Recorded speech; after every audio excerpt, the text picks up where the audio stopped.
The Inspector-General. By Nicolay Gogol. Act 1. A room in the governor's house. Scene 1. Anton Antonovich, the governor, Artemy Filipovich, the superintendent of charities, Luka Lukich, the inspector of schools, Amos Fyodorovich, the judge, Stepan Ilyich, Christian Ivanovich, the doctor, and 2 police sergeants. Governor. I have called you together, gentlemen, to tell you an unpleasant piece of news. An inspector-general is coming. Amos Fiod. What, an inspector-general? Artemy Phil. What, an inspector-general? Governor. Yes, an inspector from St. Petersburg, incognito. And with secret instructions, too. Amos. A pretty how do you do. Artemy. As if we hadn't enough trouble without an inspector. Luka Lukich.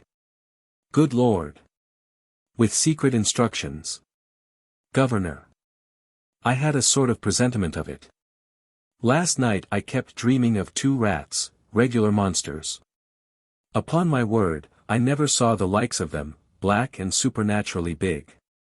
They came in, sniffed, and then went away. Here's a letter I'll read to you, from Andrei Ivanovich. You know him, Artemy Filipovich. Listen to what he writes, my dear friend, godfather and benefactor, he mumbles, glancing rapidly down the page.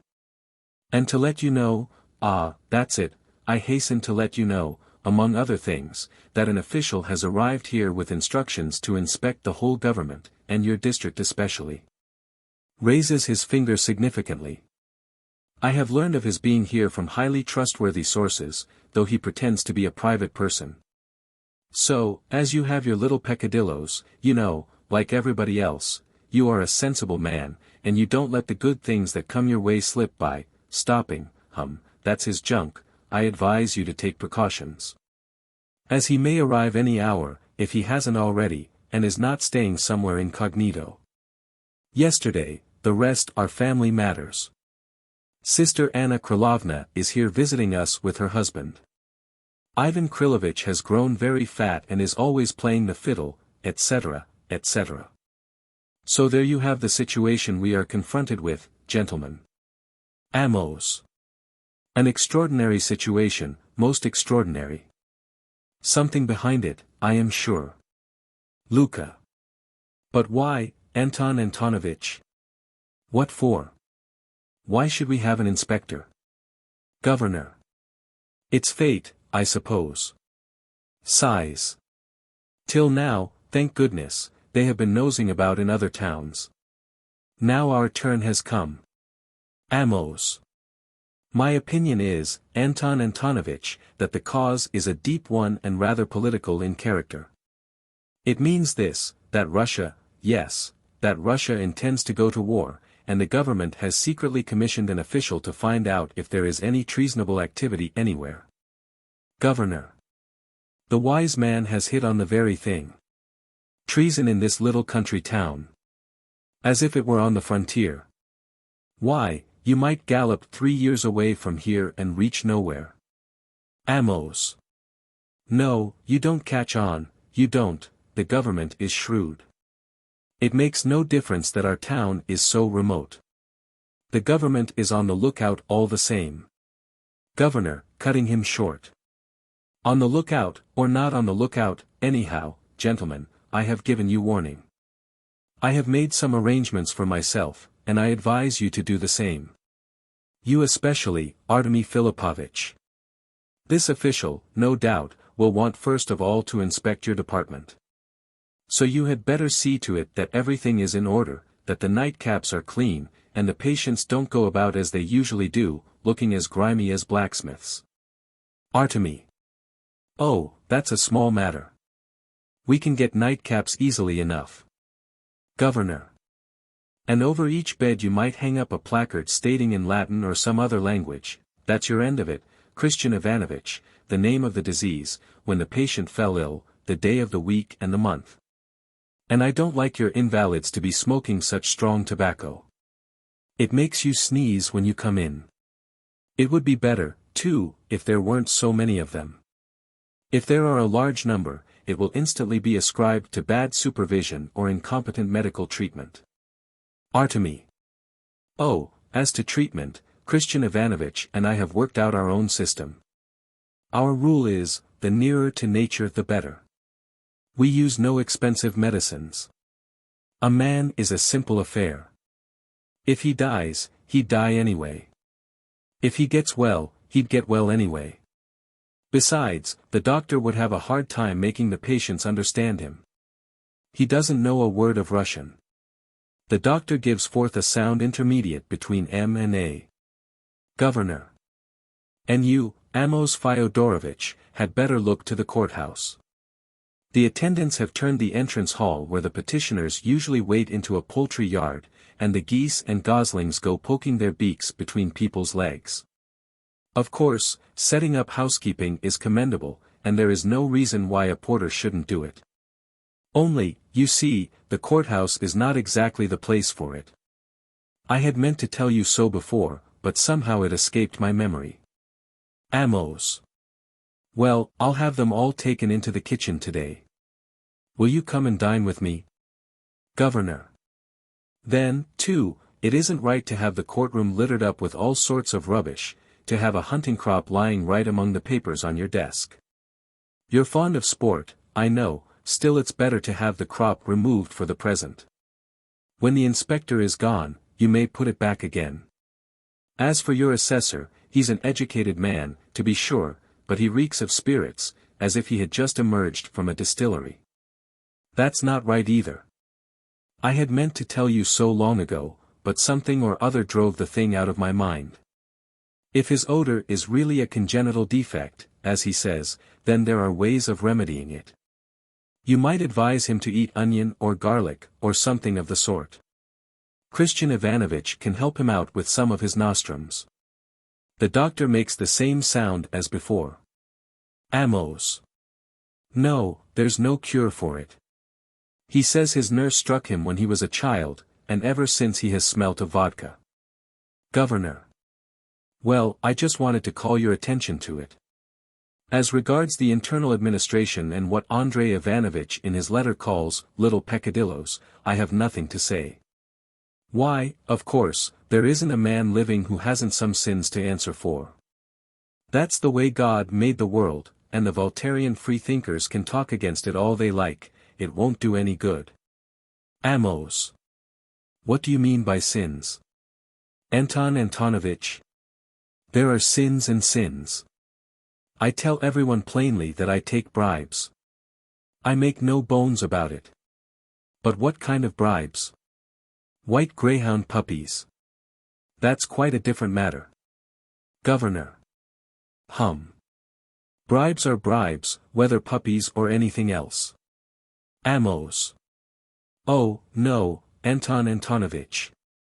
But if one has a fur overcoat worth 500 rubles, and one's wife a shawl. Governor. Testily. And supposing greyhound puppies are the only bribes you take? You're an atheist, you never go to church, while I at least am a firm believer and go to church every Sunday. You, oh, I know you. When you begin to talk about the creation it makes my flesh creep. Amos. Well, it's a conclusion I've reasoned out with my own brain. Governor. Too much brain is sometimes worse than none at all. However, I merely mentioned the courthouse. I dare say nobody will ever look at it. It's an enviable place. God Almighty himself seems to watch over it. But you, Luka Lukich, as inspector of schools, ought to have an eye on the teachers. They are very learned gentlemen, no doubt, with a college education, but they have funny habits, inseparable from the profession, I know. One of them, for instance, the man with the fat face, I forget his name, is sure, the moment he takes his chair, to screw up his face like this. Imitates him. And then he has a trick of sticking his hand under his necktie and smoothing down his beard. It doesn't matter, of course, if he makes a face at the pupils, perhaps it's even necessary. I'm no judge of that. But you yourself will admit that if he does it to a visitor, it may turn out very badly. The inspector, or anyone else, might take it as meant for himself, and then the deuce knows what might come of it. Luka. But what can I do? I have told him about it time and again. Only the other day when the marshal of the nobility came into the classroom, he made such a face at him as I had never in my life seen before. I dare say it was with the best intentions. But I get reprimanded for permitting radical ideas to be instilled in the minds of the young. Governor. And then I must call your attention to the history teacher. He has a lot of learning in his head and a store of facts. That's evident. But he lectures with such ardor that he quite forgets himself. Once I listened to him. As long as he was talking about the Assyrians and Babylonians, it was not so bad. But when he reached Alexander of Macedon, I can't describe what came over him. Upon my word, I thought a fire had broken out. He jumped down from the platform, picked up a chair and dashed it to the floor. Alexander of Macedon was a hero, it is true. But that's no reason for breaking chairs. The state must bear the cost. Luka. Yes, he is a hot one. I have spoken to him about it several times. He only says, as you please, but in the cause of learning I will even sacrifice my life. Governor. Yes, it's a mysterious law of fate. Your clever man is either a drunkard, or he makes such grimaces that you feel like running away. Luka. Ah, heaven save us from being in the educational department. One's afraid of everything. Everybody meddles and wants to show that he is as clever as you. Governor. Oh, that's nothing. But this cursed incognito. All of a sudden he'll look in, ah, so you're here, my dear fellows. And who's the judge here, says he. Lyapkin-Tyapkin. Bring Lyapkin-Tyapkin here. And who is the superintendent of charities? Zemlyanika. Bring Zemlyanika here. That's what's bad. Scene 2. Enter Ivan Kuzmich, the postmaster. Postmaster. Tell me, gentlemen, who's coming? What chinovnik? Governor. What, haven't you heard? Postmaster. Bobchinsky told me. He was at the post office just now. Governor. Well, what do you think of it? Postmaster. What do I think of it? Why, there'll be a war with the Turks. Amos. Exactly. Just what I thought. Governor, sarcastically.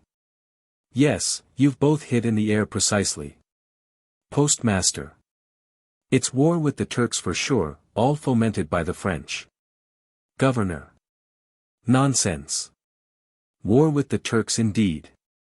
It's we who are going to get it, not the Turks. You may count on that. Here's a letter to prove it. Postmaster. In that case, then, we won't go to war with the Turks. Governor. Well, how do you feel about it, Ivan Kuzmich? Postmaster. How do I feel? How do you feel about it, Anton Antonovich? Governor. Well, I'm not afraid, but I just feel a little, you know, the merchants and townspeople bother me. I seem to be unpopular with them. But the Lord knows if I've taken from some I've done it without a trace of ill feeling. I even suspect, takes him by the arm and walks aside with him. I even suspect that I may have been denounced. Or why would they send an inspector to us? Look here, Ivan Kuzmich, don't you think you could, ahem. Just open a little every letter that passes through your office and read it, for the common benefit of us all, you know, to see if it contains any kind of information against me, or is only ordinary correspondence. If it is all right, you can seal it up again, or simply deliver the letter opened. Postmaster. Oh, I know. You needn't teach me that. I do it not so much as a precaution as out of curiosity. I just itch to know what's doing in the world. And it's very interesting reading, I tell you. Some letters are fascinating, parts of them written grand, more edifying than the Moscow Gazette. Governor. Tell me, then, have you read anything about any official from St. Petersburg?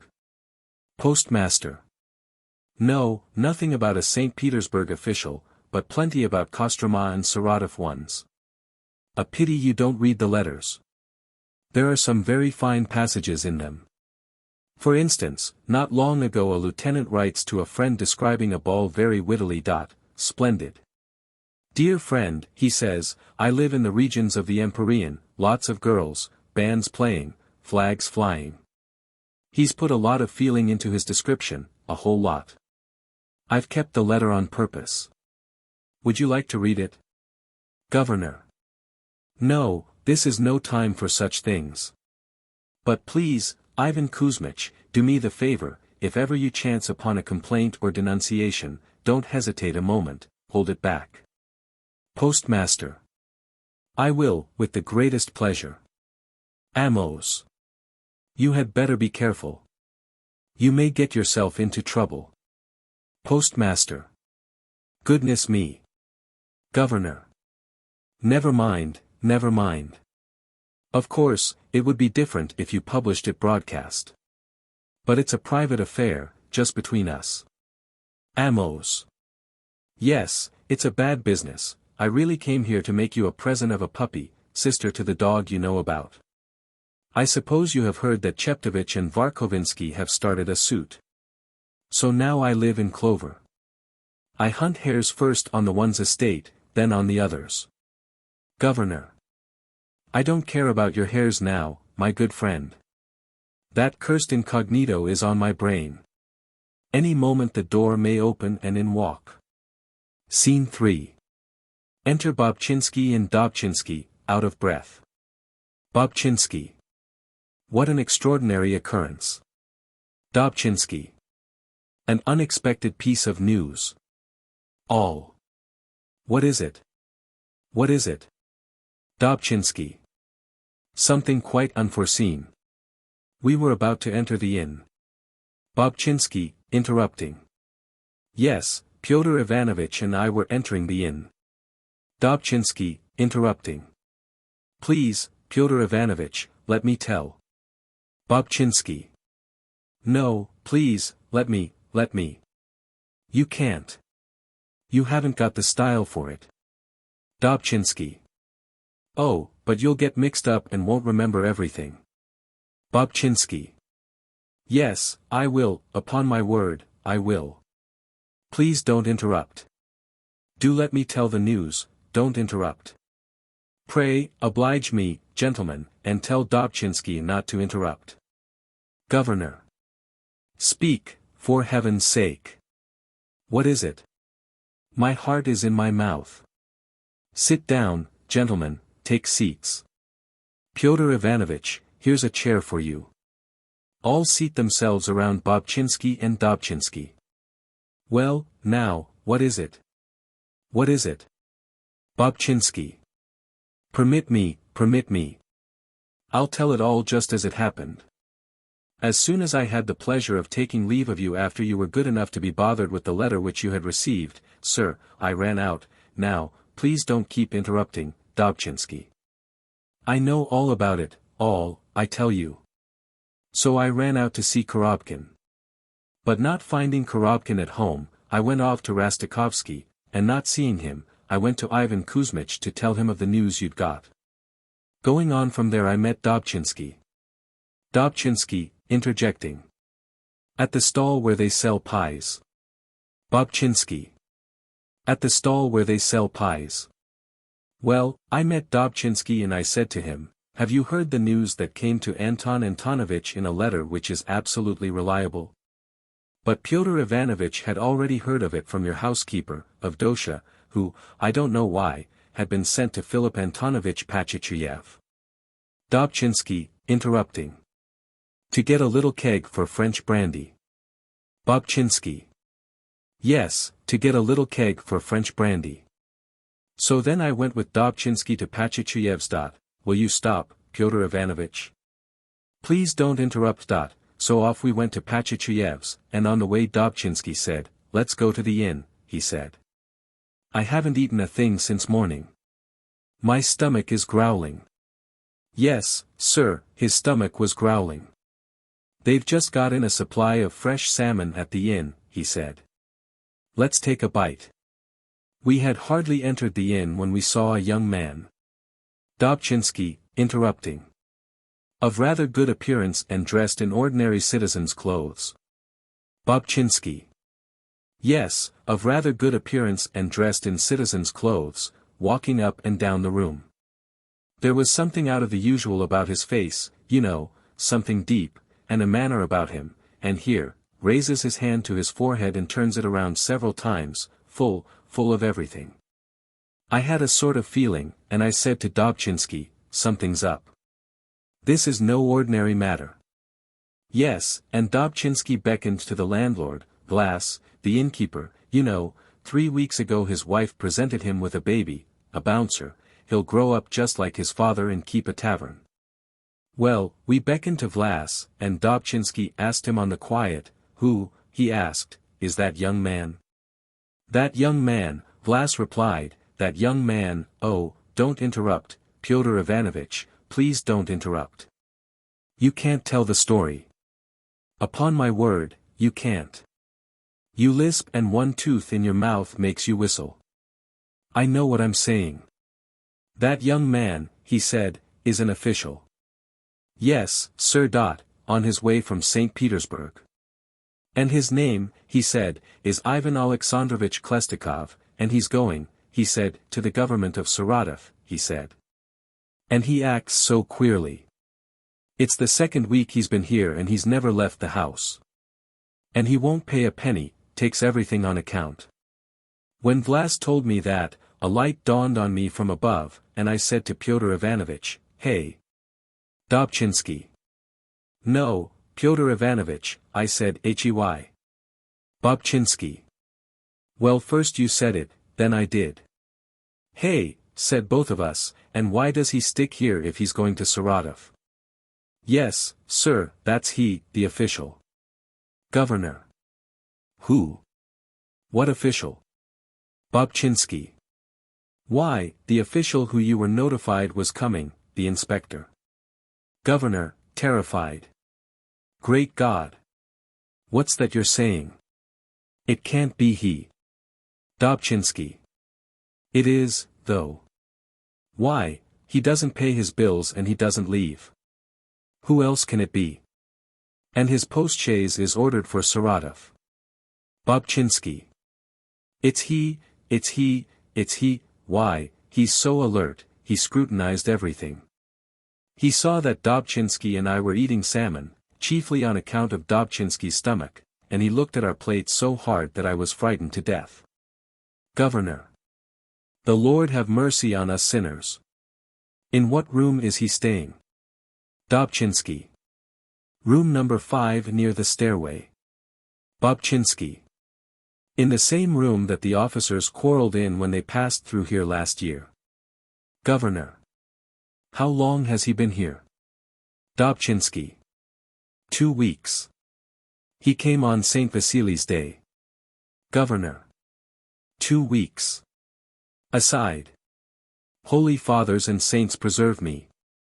In those 2 weeks I have flogged the wife of a non-commissioned officer, the prisoners were not given their rations, the streets are dirty as a pothouse, a scandal, a disgrace.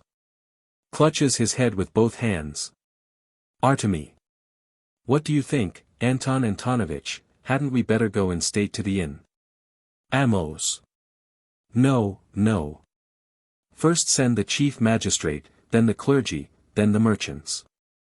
That's what it says in the book. The Acts of John the Freemason. Governor. No, no, leave it to me. I have been in difficult situations before now. They have passed off all right, and I was even rewarded with thanks. Maybe the Lord will help us out this time, too. Turns to Dobzhinsky. You say he's a young man? Dobzhinsky. Yes, about 23 or 4 at the most. Governor. So much the better.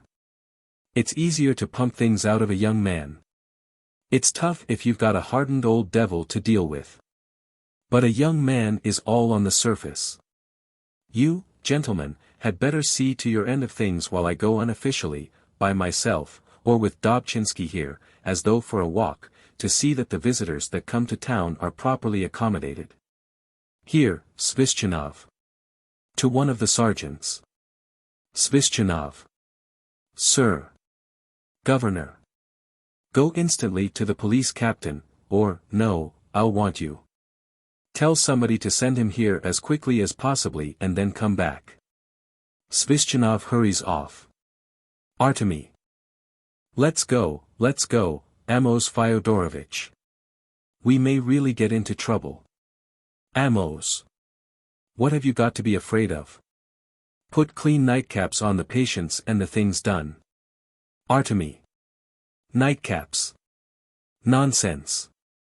The patients were ordered to have oatmeal soup. Instead of that there's such a smell of cabbage in all the corridors that you've got to hold your nose.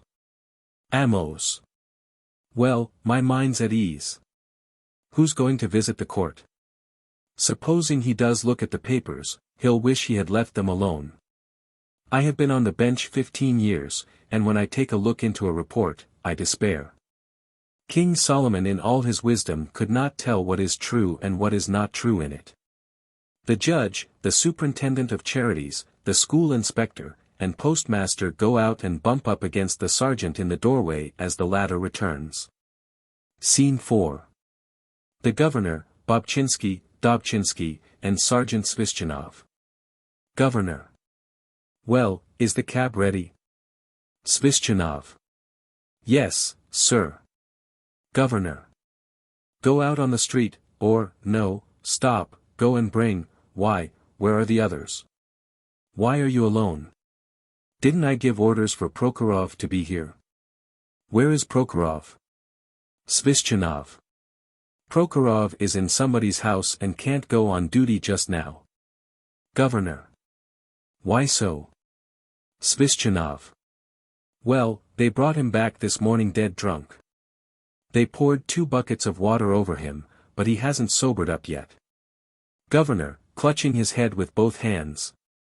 For heaven's sake.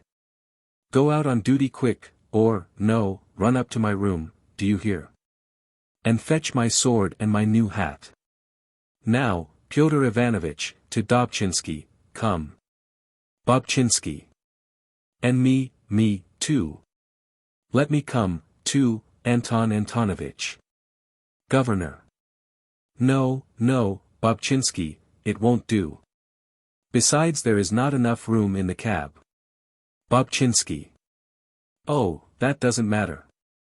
I'll follow the cab on foot. I just want to peep through a crack, so, to see that manner of his, how he acts. Governor, turning to the sergeant and taking his sword. Be off and get the policemen together. Let them each take there, see how scratched my sword is. It's that dog of a merchant, Abjalin. He sees the governor's sword is old and doesn't provide a new one. Oh, the sharpers. I'll bet they've got their petitions against me ready in their coat-tail pockets. Let each take a street in his hand, I don't mean a street, a broom, and sweep the street leading to the inn, and sweep it clean, and, do you hear? And see here, I know your tricks. You insinuate yourselves into the inn and walk off with silver spoons in your boots. Just you look out. I keep my ears pricked. What have you been up to with the merchant, Chornyayev, eh? He gave you 2 yards of cloth for your uniform and you stole the whole piece. Take care. You're only a sergeant. Don't graft higher than your rank. Off with you. Scene V. Enter the police captain. Governor. Hello, Stepan Ilyich, where the dickens have you been keeping yourself? What do you mean by acting that way? Captain. Why, I was just outside the gate. Governor. Well, listen, Stepan Ilyich. An official has come from St. Petersburg. What have you done about it? Captain. What you told me to. I sent Sergeant Pugovikin with policemen to clean the street. Governor. Where is Derzamorda? Captain. He has gone off on the fire engine. Governor. And Prokhorov is drunk? Captain. Yes. Governor. How could you allow him to get drunk? Captain. God knows. Yesterday there was a fight outside the town. He went to restore order and was brought back drunk. Governor. Well, then, this is what you are to do. Sergeant Pugovikin, he is tall. So he is to stand on duty on the bridge for appearance sake. Then the old fence near the bootmakers must be pulled down at once and a post stuck up with a wisp of straw so as to look like grating. The more debris there is the more it will show the governor's activity. Good God, though, I forgot that about 40 cartloads of rubbish have been dumped against that fence. What a vile, filthy town this is. A monument, or even only a fence, is erected, and instantly they bring a lot of dirt together, from the devil knows where, and dump it there. Heaves a sigh. And if the functionary that has come here asks any of the officials whether they are satisfied, they are to say, perfectly satisfied, Your Honor, and if anybody is not satisfied, I'll give him something to be dissatisfied about afterwards. Ah, I'm a sinner, a terrible sinner. Takes the hat box, instead of his hat. Heaven only grant that I may soon get this matter over and done with, then I'll donate a candle such as has never been offered before. I'll levy 100 pounds of wax from every damned merchant. Oh my, oh my. Come, let's go, Pyotr Ivanovitch. Tries to put the hat box on his head instead of his hat. Captain. Anton Antonovich, that's the hat box, not your hat. Governor, throwing the box down. If it's the hat box, it's the hat box, the deuce take it. And if he asks why the church at the hospital for which the money was appropriated 5 years ago has not been built, don't let them forget to say that the building was begun but was destroyed by fire. I sent in a report about it, you know. Some blamed fool might forget and let out that the building was never even begun. And tell Derzamorda not to be so free with his fists. Guilty or innocent, he makes them all see stars in the cause of public order. Come on, Dobchinsky. Goes out and returns. And don't let the soldiers appear on the streets with nothing on. That rotten garrison wear their coats directly over their undershirts. All go out. Scene 6. Anna Andreevna and Maria Antonovna rush in on the stage. Anna. Where are they? Where are they? Oh, my God. Opening the door. Husband. Antosha. Anton. Hurriedly, to Maria. It's all your fault. Dawdling. Dawdling, I want a pin, I want a scarf. Runs to the window and calls. Anton, where are you going? Where are you going? What? He has come. The inspector. He has a mustache. What kind of a mustache? Governor, from without. Wait, dear. Later. Anna. Wait. I don't want to wait. The idea, wait. I only want one word. Is he a colonel or what? Disgusted.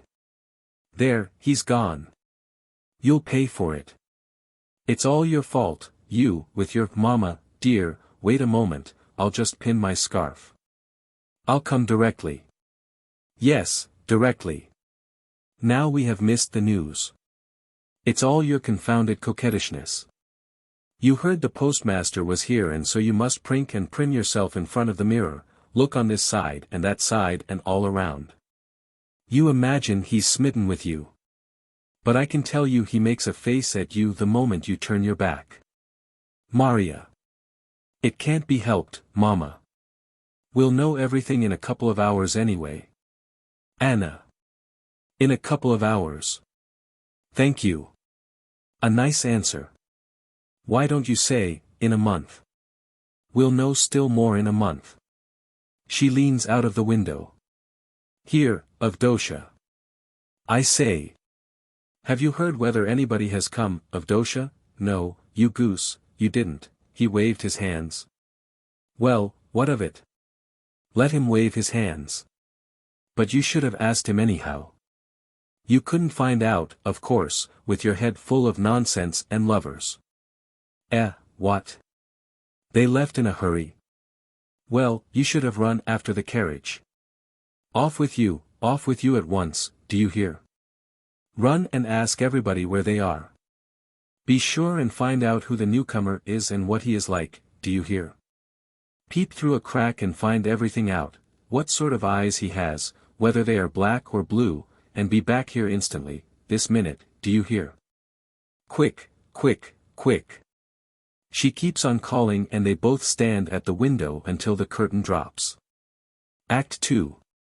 A small room in the inn, bed, table, traveling bag, empty bottle, boots, clothes brush, etc. Scene I. Ossip, lying on his master's bed. The devil take it. I'm so hungry. There's a racket in my belly, as if a whole regiment were blowing trumpets. We'll never reach home. I'd like to know what we are going to do. 2 months already since we left St. Pete. He's gone through all his cash, the precious buck, so now he sticks here with his tail between his legs and takes it easy. We'd have had enough and more than enough to pay for the fare, but no, he must exhibit himself in every town. Imitates him. Ossip, get me the best room to be had and order the best dinner they serve. I can't stand bad food. I must have the best. It would be all right for a somebody, but for a common copying clerk. Goes and gets acquainted with the other travelers, plays cards, and plays himself out of his last penny.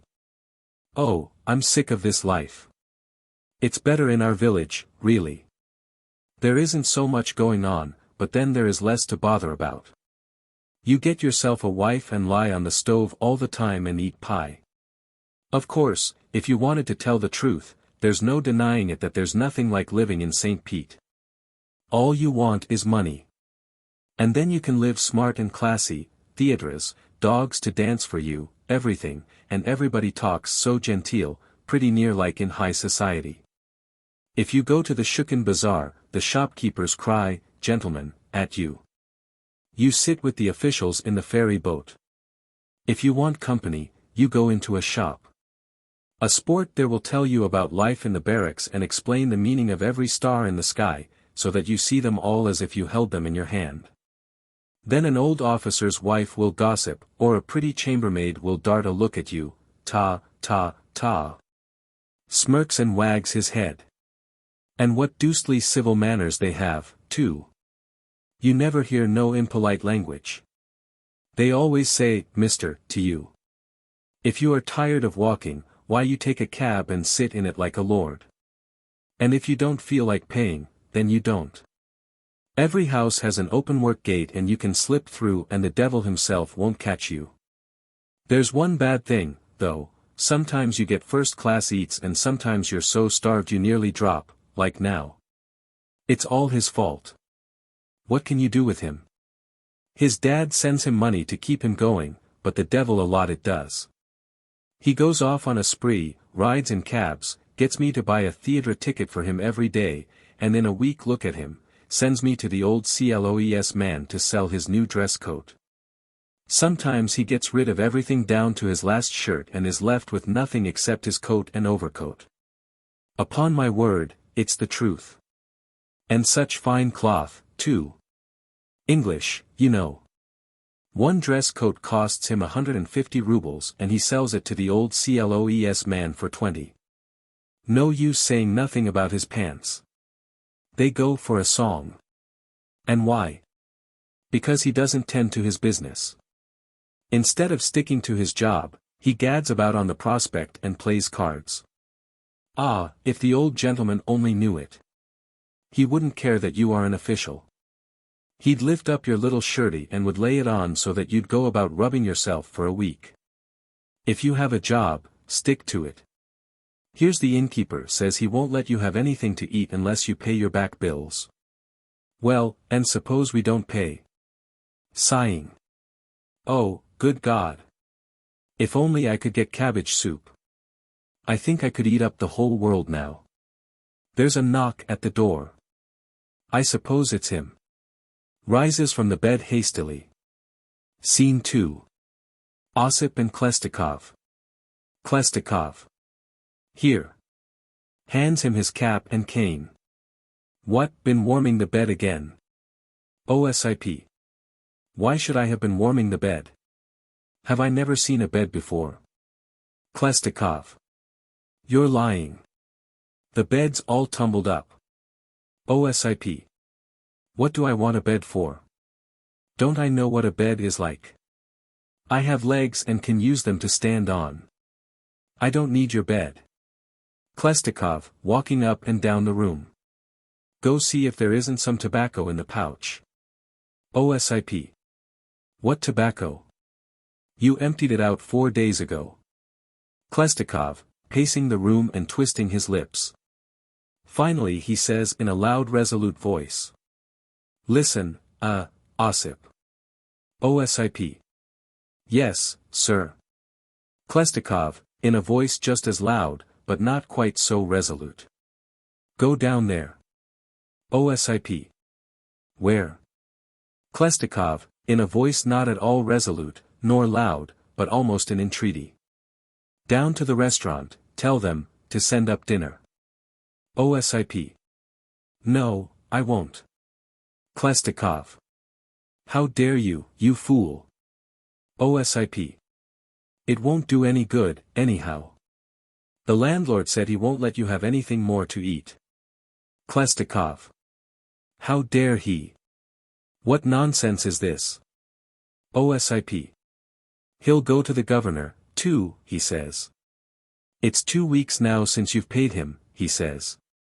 You and your master are cheats, he says, and your master is a blackleg besides, he says. We know the breed. We've seen swindlers like him before. Khlestakov. And you're delighted, I suppose, to repeat all this to me, you donkey. OSIP. Every Tom, Dick and Harry comes and lives here, he says, and runs up debts so that you can't even put him out. I'm not going to fool about it, he says, I'm going straight to the governor and have him arrested and put in jail. Khlestakov. That'll do now, you fool. Go down at once and tell him to have dinner sent up. The coarse brute. The idea. OSIP. Hadn't I better call the landlord here? Khlestakov. What do I want the landlord for? Go and tell him yourself. OSIP. But really, master. Khlestakov. Well, go, the deuce take you. Call the landlord. Osip goes out. Scene 3. Khlestakov, alone. I am so ravenously hungry. I took a little stroll thinking I could walk off my appetite. But, hang it, it clings. If I hadn't dissipated so in Penza I'd have had enough money to get home with. The infantry captain did me up all right. Wonderful the way the scoundrel cut the cards. It didn't take more than a quarter of an hour for him to clean me out of my last penny. And yet I would give anything to have another set to with him. Only I never will have the chance. What a rotten town this is. You can't get anything on credit in the grocery shops here. It's deucedly mean, it is. He whistles, first an air from Robert le Diable, then a popular song, then a blend of the two. No one's coming. Scene 4. Khlestakov, Osip, and a servant. Servant. The landlord sent me up to ask what you want. Khlestakov. Ah, how do you do, brother? How are you? How are you? Servant. All right, thank you. Khlestakov. And how are you getting on in the inn? Is business good? Servant. Yes, business is all right, thank you. Khlestakov. Many guests? Servant. Plenty. Khlestakov. See here, good friend. They haven't sent me dinner yet. Please hurry them up. See that I get it as soon as possible. I have some business to attend to immediately after dinner. Servant. The landlord said he won't let you have anything any more. He was all for going to the governor today and making a complaint against you. Khlestakov.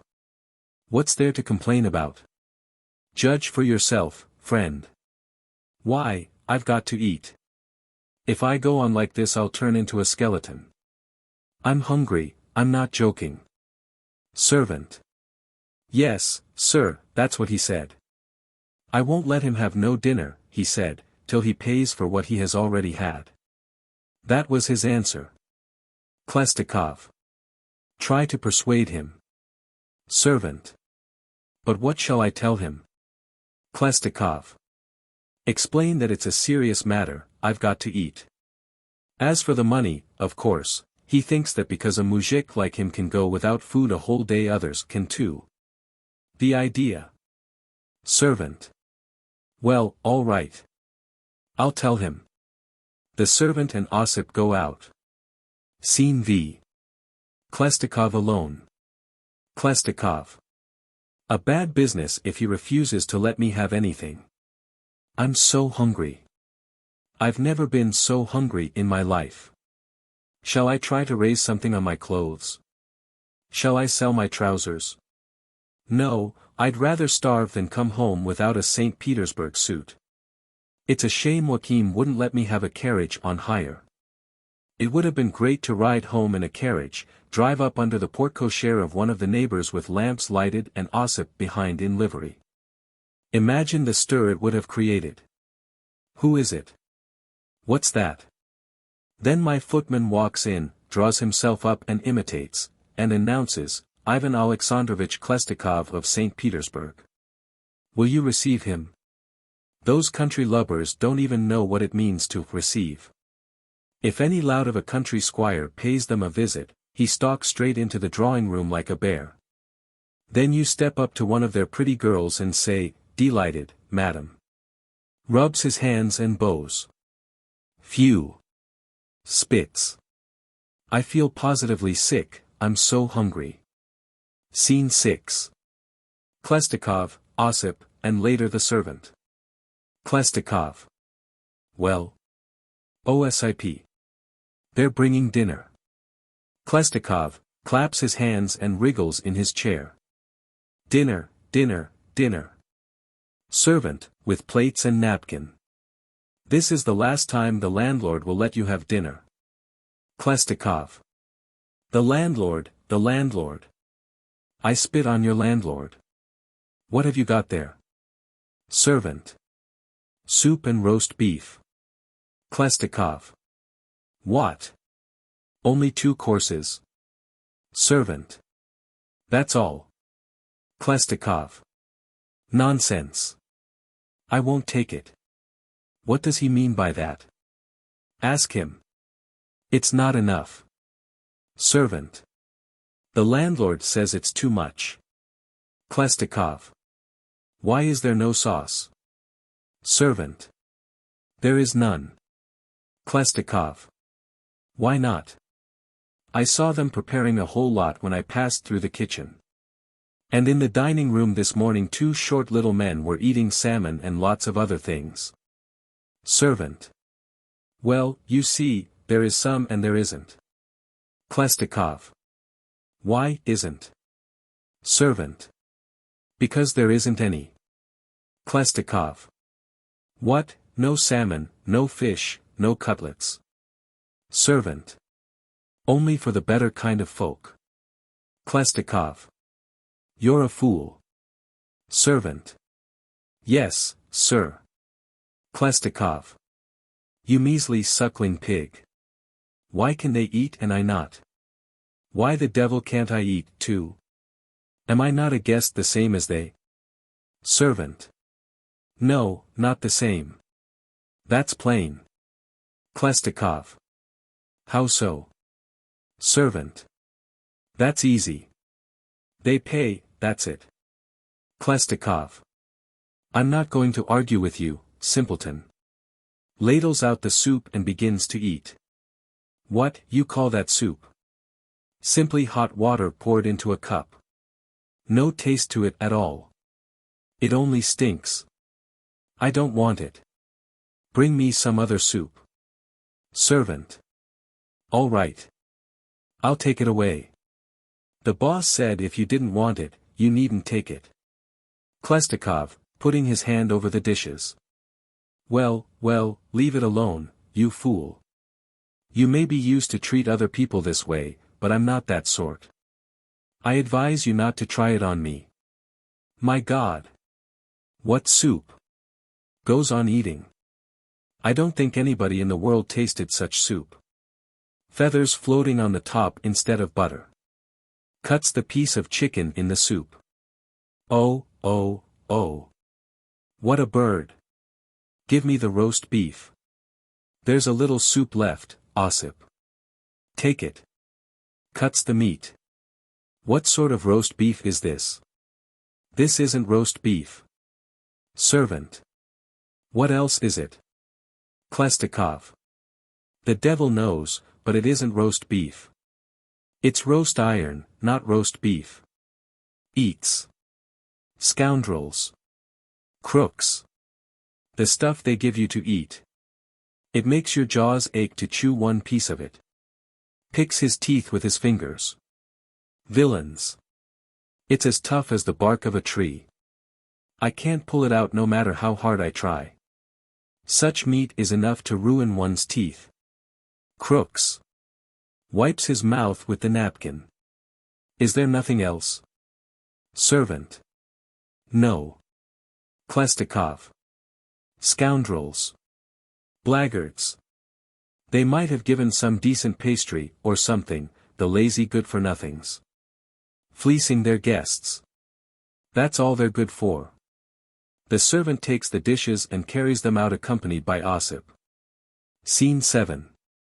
Khlestakov alone. Khlestakov. It's just as if I had eaten nothing at all, upon my word. It has only whetted my appetite. If I only had some change to send to the market and buy some bread. Ossip, entering. The governor has come, I don't know what for. He's inquiring about you. Khlestakov, in alarm. There now. That innkeeper has gone and made a complaint against me. Suppose he really claps me into jail. Well. If he does it in a gentlemanly way, I may. No, I won't. The officers and the people are all out on the street and I set the fashion for them and the merchant's daughter and I flirted. No, I won't. And pray, who is he? How dare he, actually? What does he take me for? A tradesman? I'll tell him straight out, how dare you? How? The door-knob turns and Khlestakov goes pale and shrinks back. Scene 8. Khlestakov, the governor, and Dobchinski. The governor advances a few steps and stops. They stare at each other a few moments wide-eyed and frightened. Governor, recovering himself a little and saluting military fashion. I have come to present my compliments, sir. Khlestakov, bows. How do you do, sir? Governor. Excuse my intruding. Khlestakov. Pray don't mention it.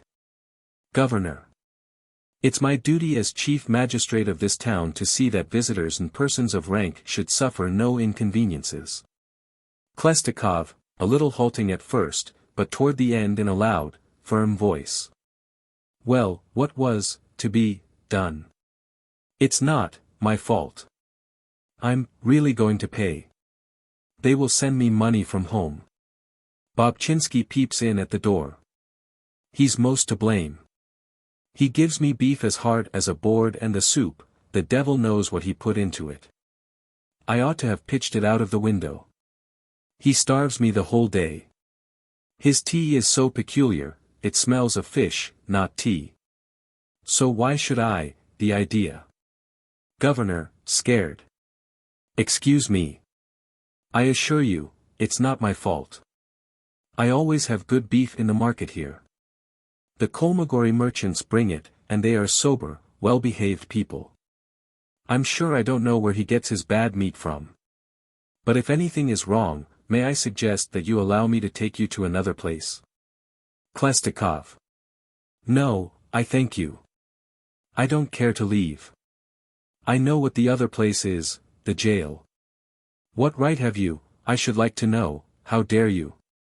Why, I'm in the government service at St. Petersburg. Puts on a bold front. I. Governor, aside. My God, how angry he is. He has found out everything. Those damned merchants have told him everything. Khlestakov, with bravado. I won't go even if you come here with your whole force. I'll go straight to the minister. Bangs his fist on the table. What do you mean? What do you mean? Governor, drawing himself up stiffly and shaking all over. Have pity on me. Don't ruin me. I have a wife and little children. Don't bring misfortune on a man. Khlestakov. No, I won't go. What's that got to do with me? Must I go to jail because you have a wife and little children? Great. Bobchinsky looks in at the door and disappears in terror. No, much obliged to you. I will not go. Governor, trembling. It was my inexperience. I swear to you, it was nothing but my inexperience and insufficient means. Judge for yourself. The salary I get is not enough for tea and sugar. And if I have taken bribes, they were mere trifles, something for the table, or a coat or two. As for the officer's widow to whom they say I gave a beating, she's in business now, and it's a slander that I beat her. Those scoundrels here invented the lie. They are ready to murder me. That's the kind of people they are. Khlestakov. Well. I've nothing to do with them. Reflecting. I don't see, though, why you should talk to me about your scoundrels or officer's widow. An officer's widow is quite a different matter. But don't you dare to beat me. You can't do it to me, no, sir, you can't. The idea. Look at him. I'll pay the money. Just now I'm out of cash. That's why I stay here, because I haven't a single kopeck. Governor, aside. Oh, he's a shrewd one. So that's what he's aiming at. He's raised such a cloud of dust you can't tell what direction he's going. Who can guess what he wants? One doesn't know where to begin. But I will try. Come what may, I'll try, hit or miss. Aloud. If you really are in want of money, I'm ready to serve you. It is my duty to assist strangers in town. Khlestakov. Lend me some. Then I'll settle up immediately with the landlord. I only want 200 rubles. Even less would do. Governor. There's just 200 rubles. Giving him the money. Don't bother to count it. Khlestakov, taking it. Very much obliged to you. I'll send it back to you as soon as I get home. I just suddenly found myself without, I see you are a gentleman. Now it's all different. Governor, aside. Well, thank the Lord, he's taken the money. Now I suppose things will move along smoothly. I slipped 400 instead of 2 into his hand. Khlestakov. Ho, Osip. Osip enters. Tell the servant to come. To the governor and Dobchinsky. Please be seated. To Dobchinsky. Please take a seat, I beg of you.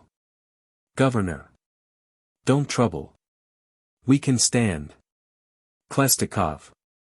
But, please be seated. I now see perfectly how open-hearted and generous you are. I confess I thought you had come to put me in, to Dobchinsky. Do take a chair.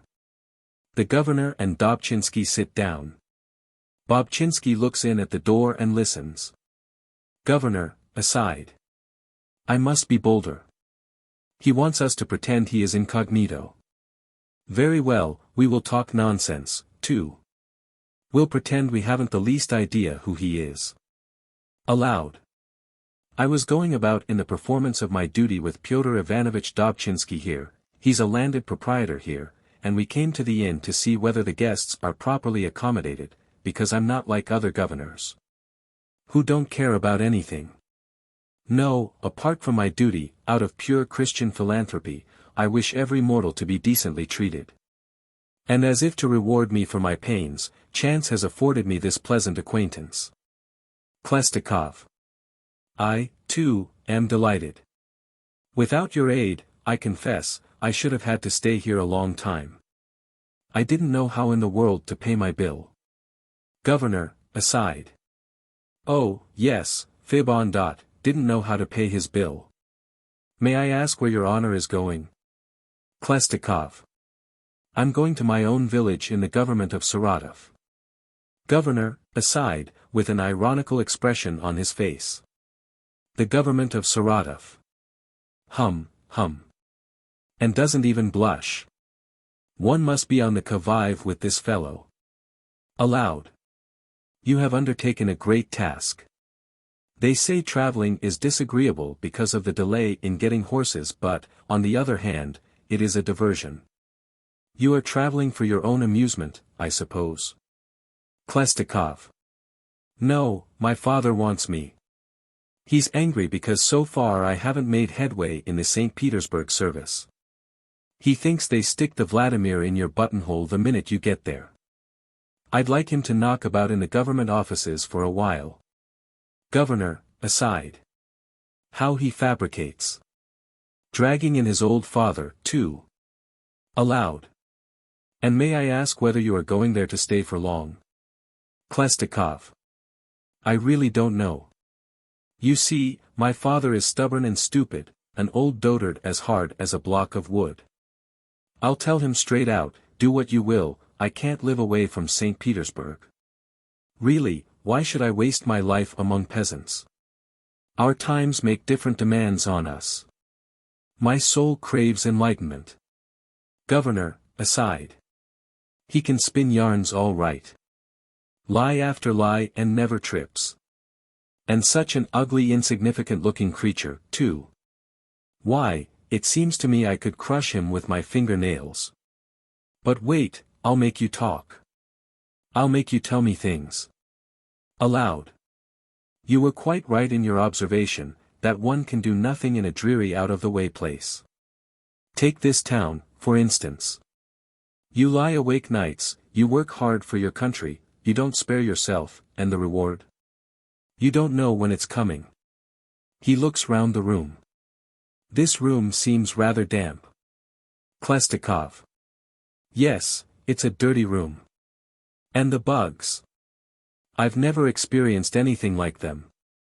They bite like dogs. Governor. You don't say. An illustrious guest like you to be subjected to such annoyance at the hands of, whom? Of vile bugs which should never have been born. And I dare say, it's dark here, too. Khlestakov. Yes, very gloomy. The landlord has introduced the custom of not providing candles. Sometimes I want to do something, read a bit, or, if the fancy strikes me, write something. I can't. It's a dark room, yes, very dark. Governor. I wonder if I might be bold enough to ask you, but, no, I'm unworthy. Khlestakov. What is it? Governor. No, I'm unworthy. I'm unworthy. Khlestakov. But what is it? Governor. If I might be bold enough, I have a fine room for you at home, light and cozy. But no, I feel it is too great an honor. Don't be offended.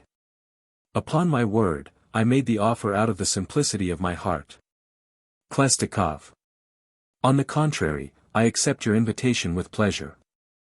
I should feel much more comfortable in a private house than in this disreputable tavern. Governor. I'm only too delighted. How glad my wife will be. It's my character, you know. I've always been hospitable from my very childhood, especially when my guest is a distinguished person. Don't think I say this out of flattery. No, I haven't that vice. I only speak from the fullness of my heart. Khlestakov. I'm greatly obliged to you. I myself hate double-faced people. I like your candor and kind-heartedness exceedingly. And I am free to say, I ask for nothing else than devotion and esteem and devotion. Scene 9. The above and the servant, accompanied by Osip. Bobchinsky peeps in at the door. Servant. Did your honor wish anything? Khlestakov. Yes, let me have the bill. Servant. I gave you the second one a little while ago. Khlestakov. Oh, I can't remember your stupid accounts. Tell me what the whole comes to. Servant. You were pleased to order dinner the first day. The second day you only took salmon. And then you took everything on credit. Khlestakov. Fool. Starts to count it all up now. How much is it altogether? Governor. Please don't trouble yourself. He can wait. To the servant. Get out of here. The money will be sent to you. Khlestakov. Yes, that's so, of course. He puts the money in his pocket.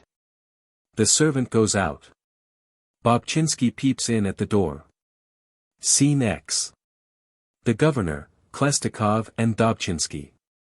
Governor. Would you care to inspect a few institutions in our town now, the philanthropic institutions, for instance, and others? Khlestakov. But what is there to see? Governor. Well, you'll see how they're run, the order in which we keep them. Khlestakov. Oh, with the greatest pleasure. I'm ready. Bobchinsky puts his head in at the door. Governor. And then, if you wish, we can go from there and inspect the district school and see our method of education. Khlestakov. Yes, yes, if you please. Governor. Afterwards, if you should like to visit our town jails and prisons, you will see how our criminals are kept. Khlestakov. Yes, yes, but why go to prison? We had better go to see the philanthropic institutions. Governor. As you please. Do you wish to ride in your own carriage, or with me in the cab? Khlestakov. I'd rather take the cab with you. Governor, to Dobchinsky. Now there'll be no room for you, Pyotr Ivanovich. Dobchinsky. It doesn't matter. I'll walk. Governor, aside, to Dobchinsky. Listen. Run as fast as you can and take 2 notes, one to Zemlyanika at the hospital, the other to my wife. To Khlestakov. May I take the liberty of asking you to permit me to write a line to my wife to tell her to make ready to receive our honored guest? Khlestakov. Why go to so much trouble? However, there is the ink. I don't know whether there is any paper. Would the bill do? Governor. Yes, that'll do. Writes, talking to himself at the same time. We'll see how things will go after lunch and several stout-bellied bottles. We have some Russian Madeira, not much to look at, but it will knock an elephant off its legs. If I only knew what he is and how much I have to be, on, my guard. He finishes writing and gives the notes to Dobchinsky. As the latter walks across the stage, the door suddenly falls in, and Bobchinsky tumbles in with it to the floor. All exclaim in surprise. Bobchinsky rises. Khlestakov. Have you hurt yourself? Bobchinsky. Oh, it's nothing, nothing at all, only a little bruise on my nose. I'll run into Dr. Hubner's. He has a sort of plaster. It'll soon pass away. Governor, making an angry gesture at Bobchinsky. To Khlestakov. Oh, it's nothing. Now, if you please, sir, we'll go. I'll tell your servant to carry your luggage over. Calls Osip. Here, my good fellow, take all your master's things to my house, the governor's. Anyone will tell you where it is. By your leave, sir. Makes way for Khlestakov and follows him, then turns and says reprovingly to Bobchinsky. Couldn't you find some other place to fall in? Sprawling out here like a lobster. Goes out. After him Bobchinsky. Curtain falls. Act 3. Scene, the same as in Act 1. Scene I. Anna Andreevna and Maria Antonovna standing at the window in the same positions as at the end of Act 1. Anna. There now. We've been waiting a whole hour. All on account of your silly prinking. You were completely dressed, but no, you have to keep on dawdling. Provoking. Not a soul to be seen, as though on purpose, as though the whole world were dead. Maria. Now really, Mama, we shall know all about it in a minute or two. Avdotya must come back soon. Looks out of the window and exclaims. Oh, Mama, someone is coming, there down the street. Anna. Where? Just your imagination again. Why, yes, someone is coming. I wonder who it is. A short man in a frock coat. Who can it be? The suspense is awful. Who can it be, I wonder? Maria. Dobchinsky, Mama. Anna. Dobchinsky. Your imagination again. It's not Dobchinsky at all. Waves her handkerchief. Ho, you. Come here. Quick. Maria. It is Dobchinsky, Mama. Anna. Of course, you've got to contradict. I tell you, it's not Dobchinsky. Maria. Well, Mama. Isn't it Dobchinsky? Anna. Yes, it is, I see now. Why do you argue about it? Calls through the window. Hurry up, quick. You're so slow. Well, where are they? What? Speak from where you are. It's all the same. What? He is very strict. And how about my husband? Moves away a little from the window, exasperated. He is so stupid. He won't say a word until he is in the room. Scene 2. Enter Dobchinsky. Anna. Now tell me, aren't you ashamed? You were the only one I relied on to act decently. They all ran away and you after them, until now I haven't been able to find out a thing. Aren't you ashamed? I stood godmother to your Vanichka and Lizenko, and this is the way you treat me. Dobchinsky. Godmother, upon my word, I ran so fast to pay my respects to you that I'm all out of breath. How do you do, Maria Antonovna? Maria. Good afternoon, Pyotr Ivanovich. Anna. Well, tell me all about it. What is happening at the inn? Dobchinsky. I have a note for you from Anton Antonovich. Anna. But who is he? A general? Dobchinsky. No, not a general, but every bit as good as a general, I tell you. Such culture. Such dignified manners. Anna. Ah. So he is the same as the one my husband got a letter about. Dobchinsky. Exactly. It was Pyotr Ivanovich and I who first discovered him. Anna. Tell me all about it. Dobchinsky. It's all right now, thank the Lord.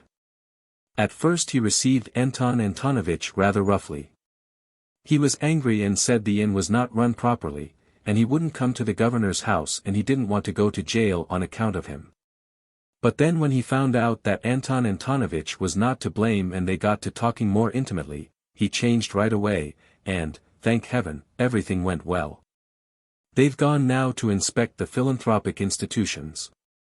I confess that Anton Antonovich had already begun to suspect that a secret denunciation had been lodged against him.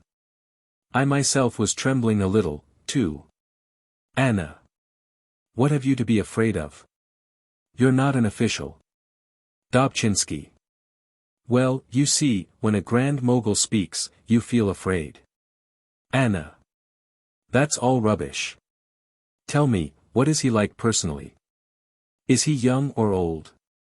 Dobchinsky. Young, a young man of about 23. But he talks as if he were older. If you will allow me, he says, I will go there and there. Waves his hands. He does it all with such distinction. I like, he says, to read and write, but I am prevented because my room is rather dark. Anna. And what sort of a looking man is he, dark or fair? Dobchinski. Neither. I should say rather chestnut. And his eyes dart about like little animals. They make you nervous. Anna. Let me see what my husband writes. Reads. I hasten to let you know, dear, that my position was extremely uncomfortable, but relying on the mercy of God, 2 pickles extra and a half portion of caviar, 1 ruble and 25 kopecks. Stops.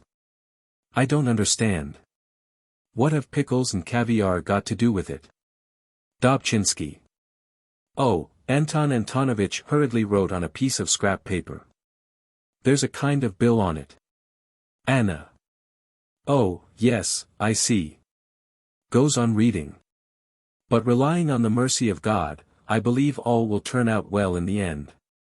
Get a room ready quickly for the distinguished guest, the one with the gold wallpaper. Don't bother to get any extras for dinner because we'll have something at the hospital with Artemy Filipovich. Order a little more wine, and tell Abjalin to send the best, or I'll wreck his whole cellar. I kiss your hand, my dearest, and remain yours, Anton Skvoznik-Dmukhanovsky. Oh my! I must hurry. Hello, who's there? Mishka. Dobchinski runs to the door and calls. Mishka. Mishka. Mishka. Mishka enters. Anna. Listen. Run over to Abjalin, wait, I'll give you a note. She sits down at the table and writes, talking all the while.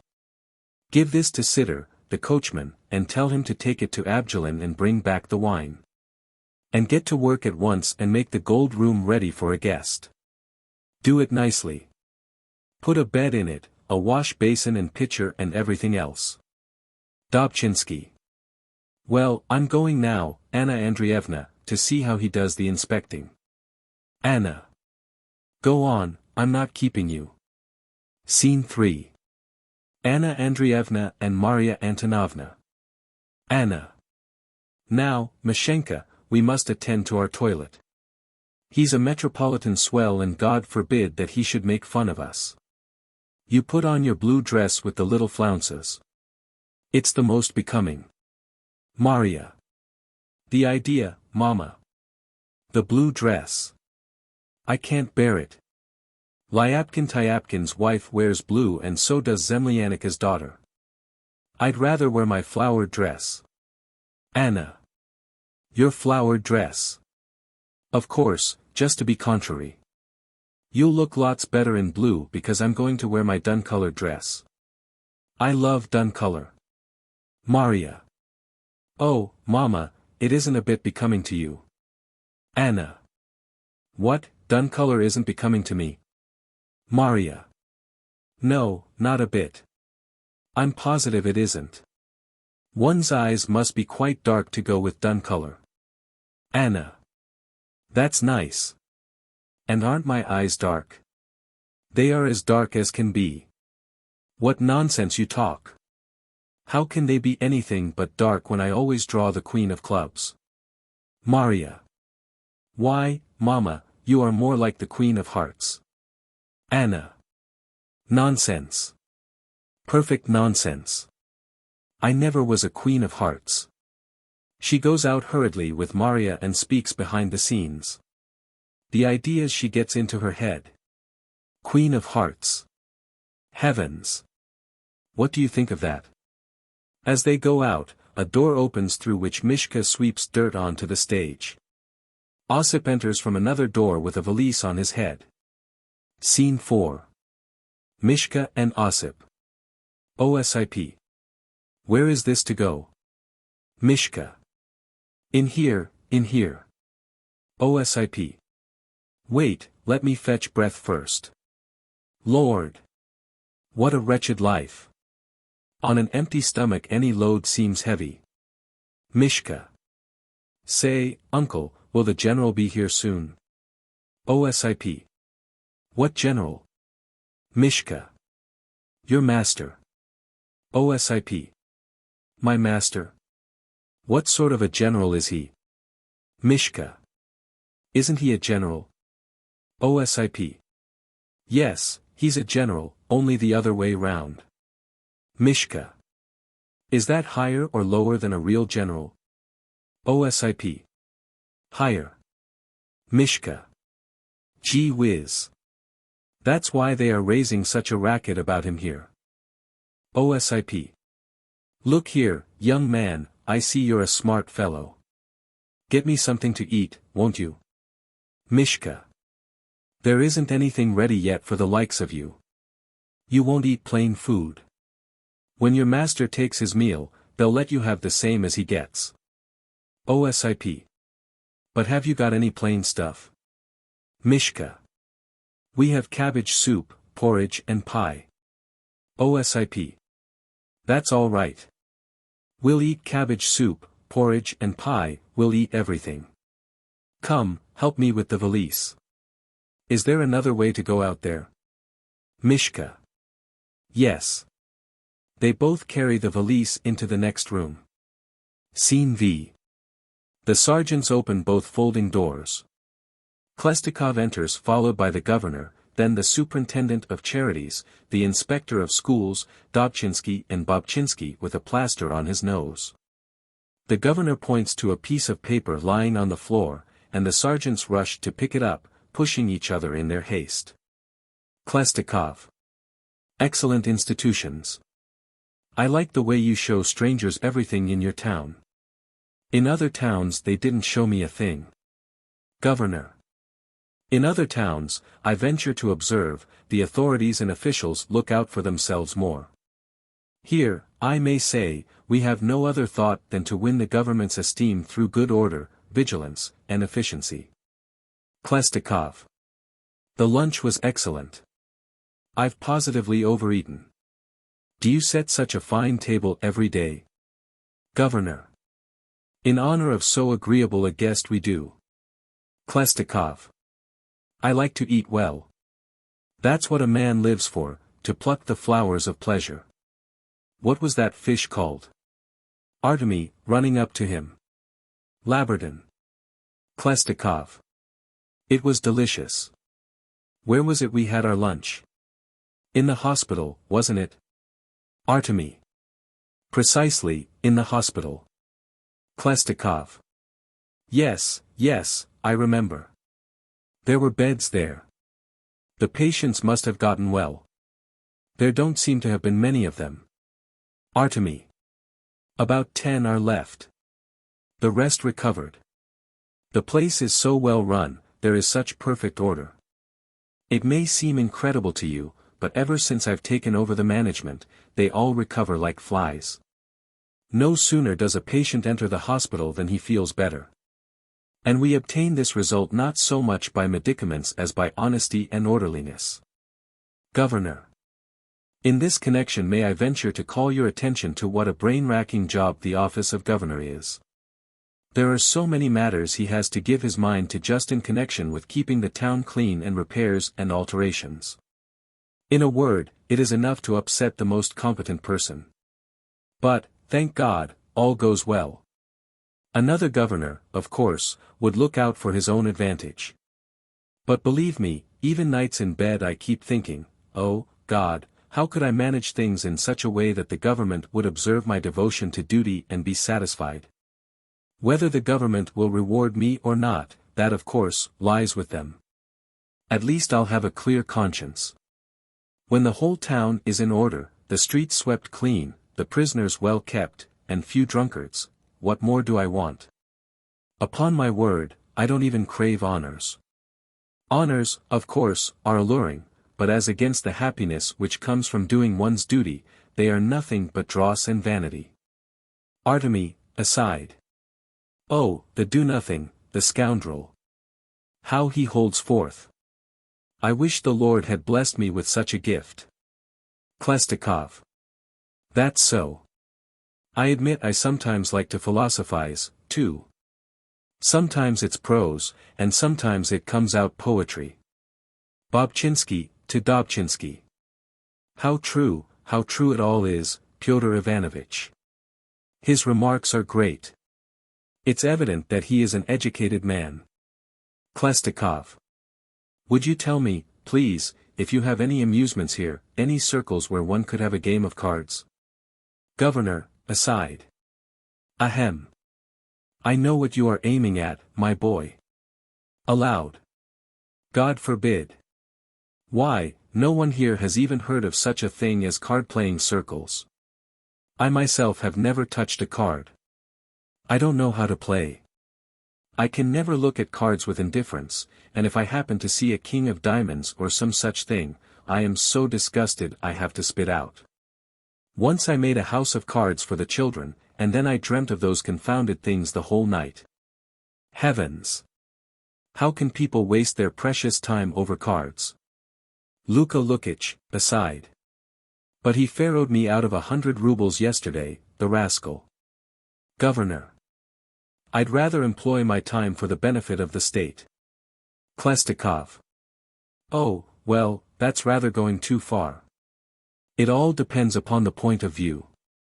If, for instance, you pass when you have to treble stakes, then of course, no, don't say that a game of cards isn't very tempting sometimes. Scene 6. The above, Anna Andreevna and Maria Antonovna. Governor. Permit me to introduce my family, my wife and daughter. Khlestakov, bowing. I am happy, madam, to have the pleasure of meeting you. Anna. Our pleasure in meeting so distinguished a person is still greater. Khlestakov, showing off. Excuse me, madam, on the contrary, my pleasure is the greater. Anna. Impossible. You condescend to say it to compliment me. Won't you please sit down? Khlestakov. Just to stand near you is bliss. But if you insist, I will sit down. I am so happy to be at your side at last. Anna. I beg your pardon, but I dare not take all the nice things you say to myself. I suppose you must have found traveling very unpleasant after living in the capital. Khlestakov. Extremely unpleasant. I am accustomed, comprenez-vous, to life in the fashionable world, and suddenly to find myself on the road. In dirty inns with dark rooms and rude people, I confess that if it were not for this chance which, giving Anna a look and showing off, compensated me for everything. Anna. It must really have been extremely unpleasant for you. Khlestakov. At this moment, however, I find it exceedingly pleasant, madam. Anna. Oh, I cannot believe it. You do me much honor. I don't deserve it. Khlestakov. Why don't you deserve it? You do deserve it, madam. Anna. I live in a village. Khlestakov. Well, after all, a village too has something. It has its hills and brooks. Of course it's not to be compared with St. Petersburg. Ah, St. Petersburg. What a life, to be sure. Maybe you think I am only a copying clerk. No, I am on a friendly footing with the chief of our department. He slaps me on the back. Come, brother, he says, and have dinner with me. I just drop in the office for a couple of minutes to say this is to be done so, and that is to be done that way. There's a rat of a clerk there for copying letters who does nothing but scribble all the time, tr, they even wanted to make me a college assessor, but I think to myself, what do I want it for? And the doorkeeper flies after me on the stairs with the shoe brush. Allow me to shine your boots for you, Ivan Alexandrovich, he says. To the governor. Why are you standing, gentlemen? Please sit down. Governor. Our rank is such that we can vary. Together, well stand. Artemy. We don't mind standing. Luka. Please don't trouble. Khlestakov. Please sit down without the rank. The governor and the rest sit down. I don't like ceremony. On the contrary, I always like to slip by unobserved. But it's impossible to conceal oneself, impossible. I no sooner show myself in a place than they say, there goes Ivan Alexandrovich. Once I was even taken for the commander-in-chief. The soldiers rushed out of the guardhouse and saluted. Afterwards an officer, an intimate acquaintance of mine, said to me, "Why, old chap, we completely mistook you for the commander-in-chief." Anna. Well, I declare. Khlestakov. I know pretty actresses. I've written a number of vaudevilles, you know. I frequently meet literary men. I am on an intimate footing with Pushkin. I often say to him, "Well, Pushkin, old boy, how goes it?" "So, partner," he'd reply, as usual. He's a great original. Anna. So you write too? How thrilling it must be to be an author. You write for the papers also, I suppose? Khlestakov. Yes, for the papers, too. I am the author of a lot of works, The Marriage of Figaro, Robert le Diable, Norma. I don't even remember all the names. I did it just by chance. I hadn't meant to write, but a theatrical manager said, "Won't you please write something for me?" I thought to myself, all right, why not? So I did it all in one evening, surprised everybody. I am extraordinarily light of thought. All that has appeared under the name of Baron Brambuz was written by me, and The Frigate of Hope and the Moscow Telegraph. Anna. What? So you are Brambuz? Khlestakov. Why, yes. And I revise and whip all their articles into shape. Smirtin gives me 40,000 for it. Anna. I suppose, then, that Yuri Miroslavsky is yours too. Khlestakov. Yes, it's mine. Anna. I guessed at once. Maria. But, Mama, it says that it's by Zagoskin. Anna. There. I knew you'd be contradicting even here. Khlestakov. Oh, yes, it's so. That was by Zagoskin. But there is another Yuri Miroslavsky which was written by me. Anna. That's right. I read yours. It's charming.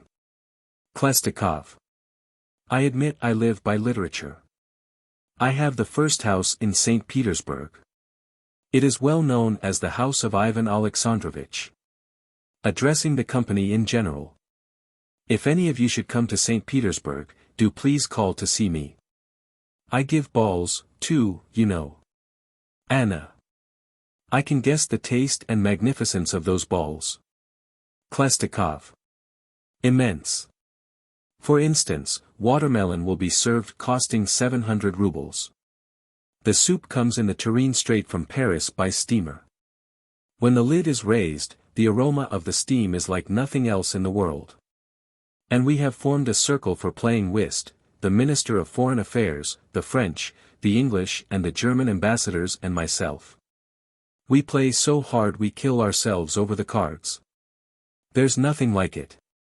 After it's over I'm so tired I run home up the stairs to the 4th floor and tell the cook, "Here, Marushka, take my coat, what am I talking about? I forgot that I live on the 1st floor. One flight up costs me, my foyer before I rise in the morning is an interesting spectacle indeed, counts and princes jostling each other and humming like bees. All you hear is buzz, buzz, buzz. Sometimes the minister, the governor and the rest rise in awe from their chairs. Even my mail comes addressed, Your Excellency. And once I even had charge of a department. A strange thing happened. The head of the department went off, disappeared, no one knew where. Of course there was a lot of talk about how the place would be filled, who would fill it, and all that sort of thing. There were ever so many generals hungry for the position, and they tried, but they couldn't cope with it. It's too hard. Just on the surface it looks easy enough, but when you come to examine it closely, it's the devil of a job. When they saw they couldn't manage, they came to me. In an instant the streets were packed full with couriers, nothing but couriers and couriers, 35,000 of them, imagine. Pray, picture the situation to yourself. Ivan Alexandrovich, do come and take the directorship of the department. I admit I was a little embarrassed. I came out in my dressing gown. I wanted to decline, but I thought it might reach the Tsar's ears, and, besides, my official record. Very well, gentlemen, I said, I'll accept the position, I'll accept. So be it. But mind, I said, na, look sharp is the word with me, look sharp. And so it was. When I went through the offices of my department, it was a regular earthquake, everyone trembled and shook like a leaf. The governor and the rest tremble with fright.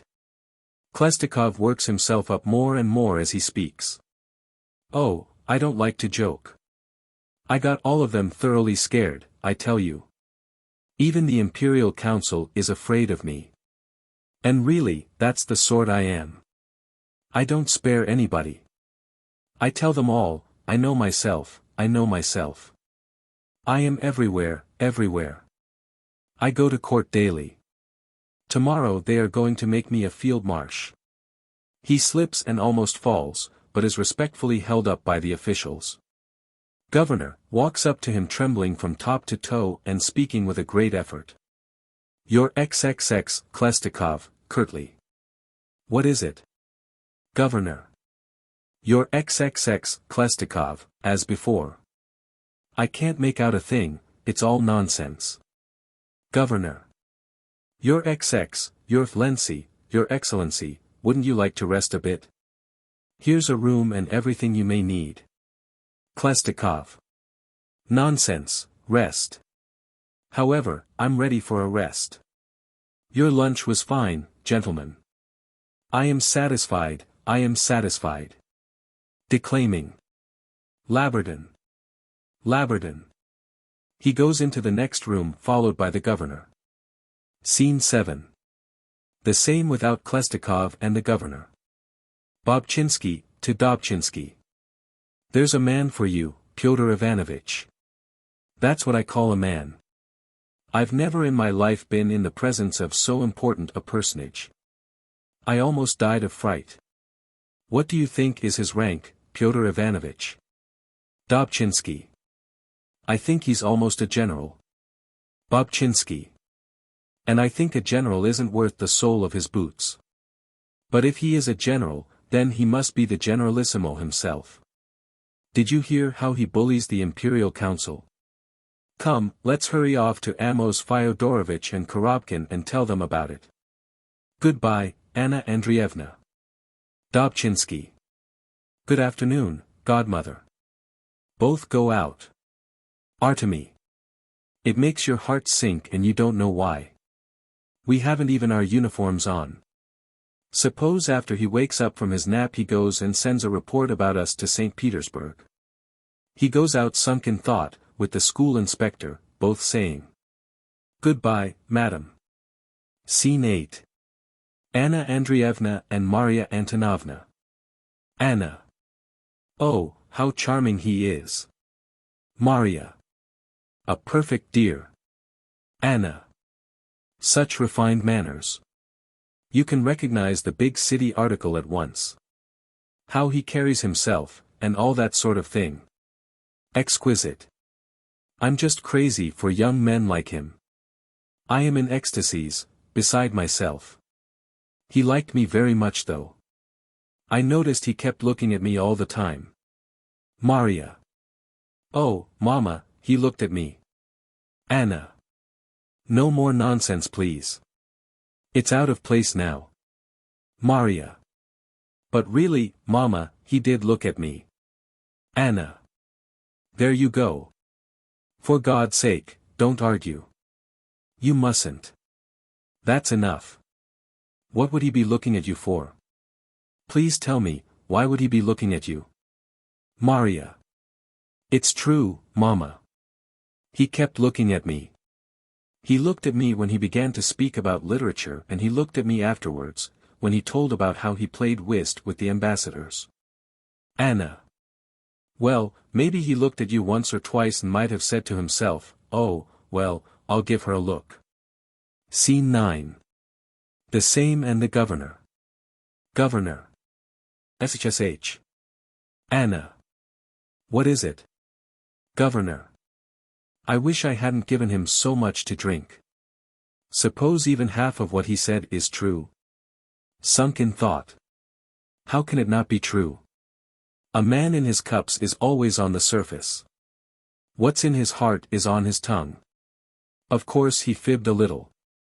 No talking is possible without some lying. He plays cards with the ministers and he visits the court.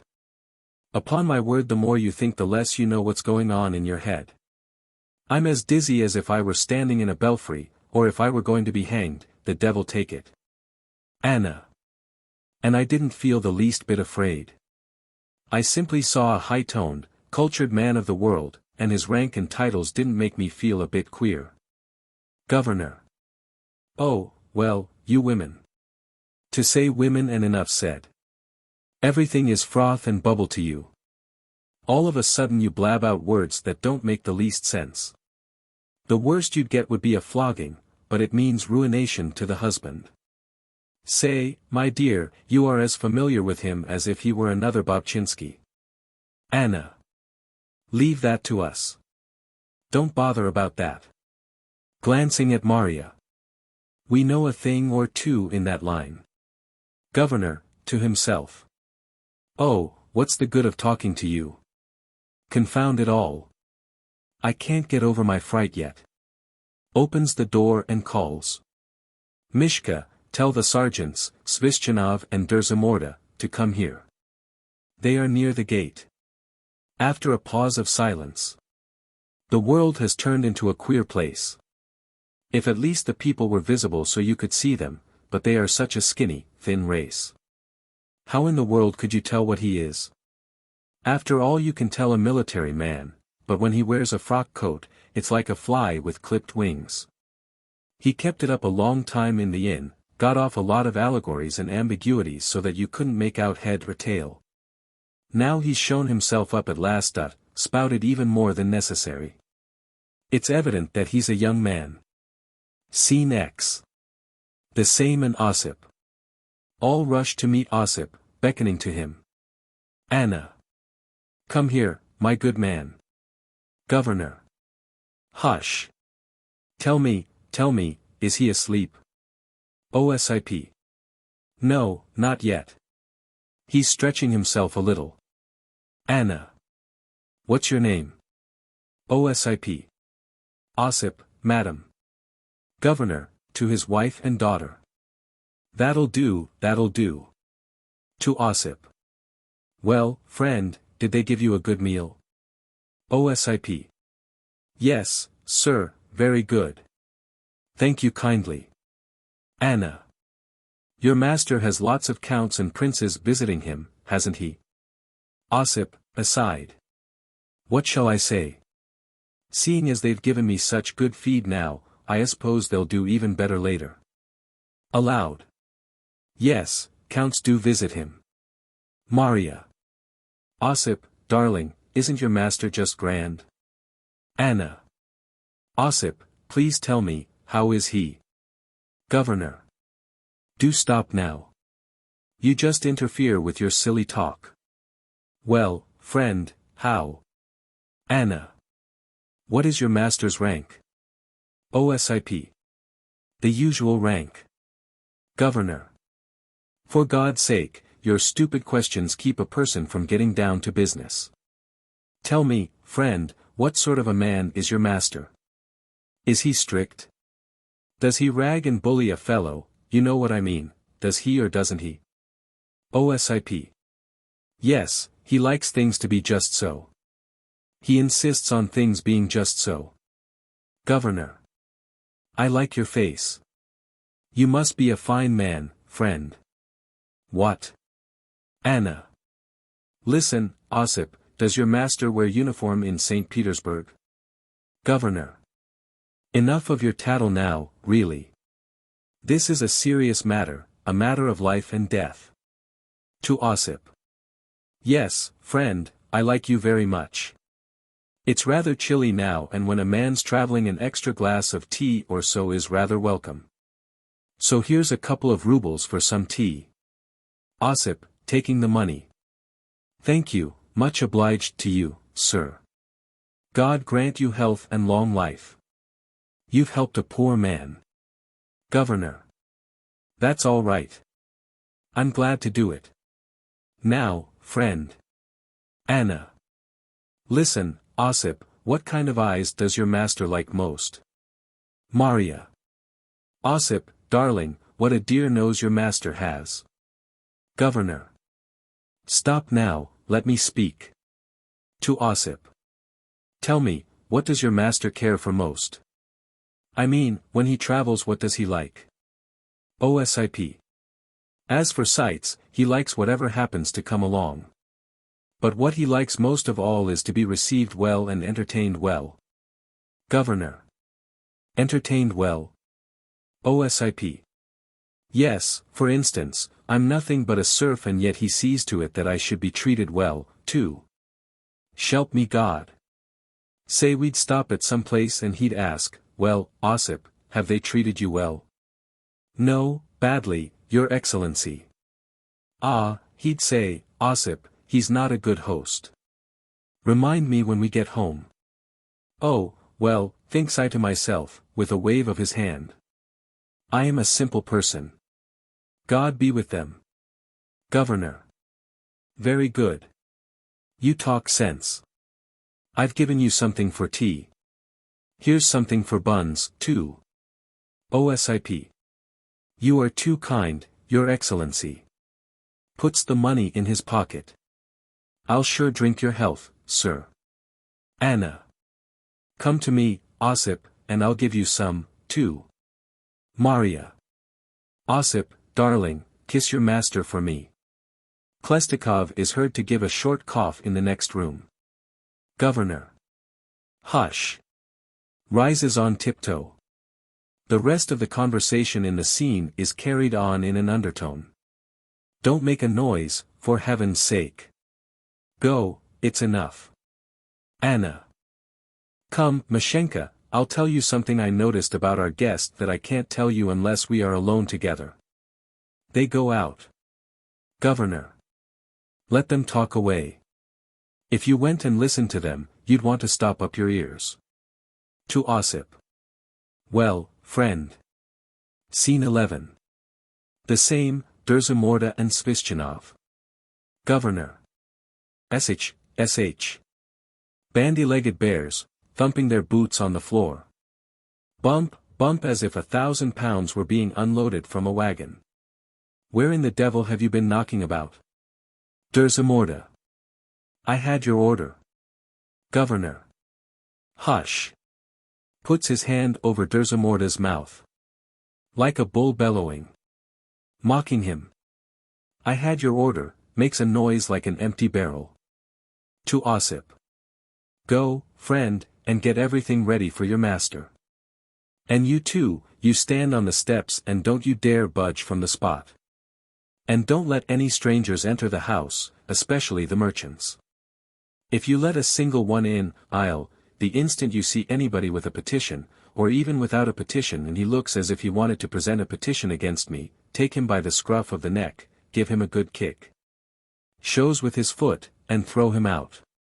Do you hear? Hush, hush. He goes out on tiptoe, preceded by the sergeants. Curtain. Act 4. Scene, same as in Act 3. Scene I. Enter cautiously, almost on tiptoe, Amos Fyodorovich, Artemy Filipovich, the postmaster, Luka Lukich, Dobchinsky and Bobchinsky in full dress uniform. Amos. For God's sake, gentlemen, quick, form your line, and let's have more order. Why, man alive, he goes to court and rages at the Imperial Council. Draw up in military line, strictly in military line. You, Pyotr Ivanovich, take your place there, and you, Pyotr Ivanovich, stand here. Both the Pyotr Ivanoviches run on tiptoe to the places indicated. Artemy. Do as you please, Amos Fyodorovich, I think we ought to try. Amos. Try what? Artemy. It's clear what? Amos. Greece. Artemy. Exactly, Greece. Amos. It's risky, the deuce take it. He'll fly into a rage at us. He's a government official, you know. Perhaps it should be given to him in the form of a gift from the nobility for some sort of memorial. Postmaster. Or, perhaps, tell him some money has been sent here by post and we don't know for whom. Artemy. You had better look out that he doesn't send you by post a good long ways off. Look here, things of such a nature are not done this way in a well-ordered state. What's the use of a whole regiment here? We must present ourselves to him one at a time, and do what ought to be done, you know, so that eyes do not see and ears do not hear. That's the way things are done in a well-ordered society. You begin it, Amos Fyodorovich, you be the first. Amos. You had better go first. The distinguished guest has eaten in your institution. Artemy.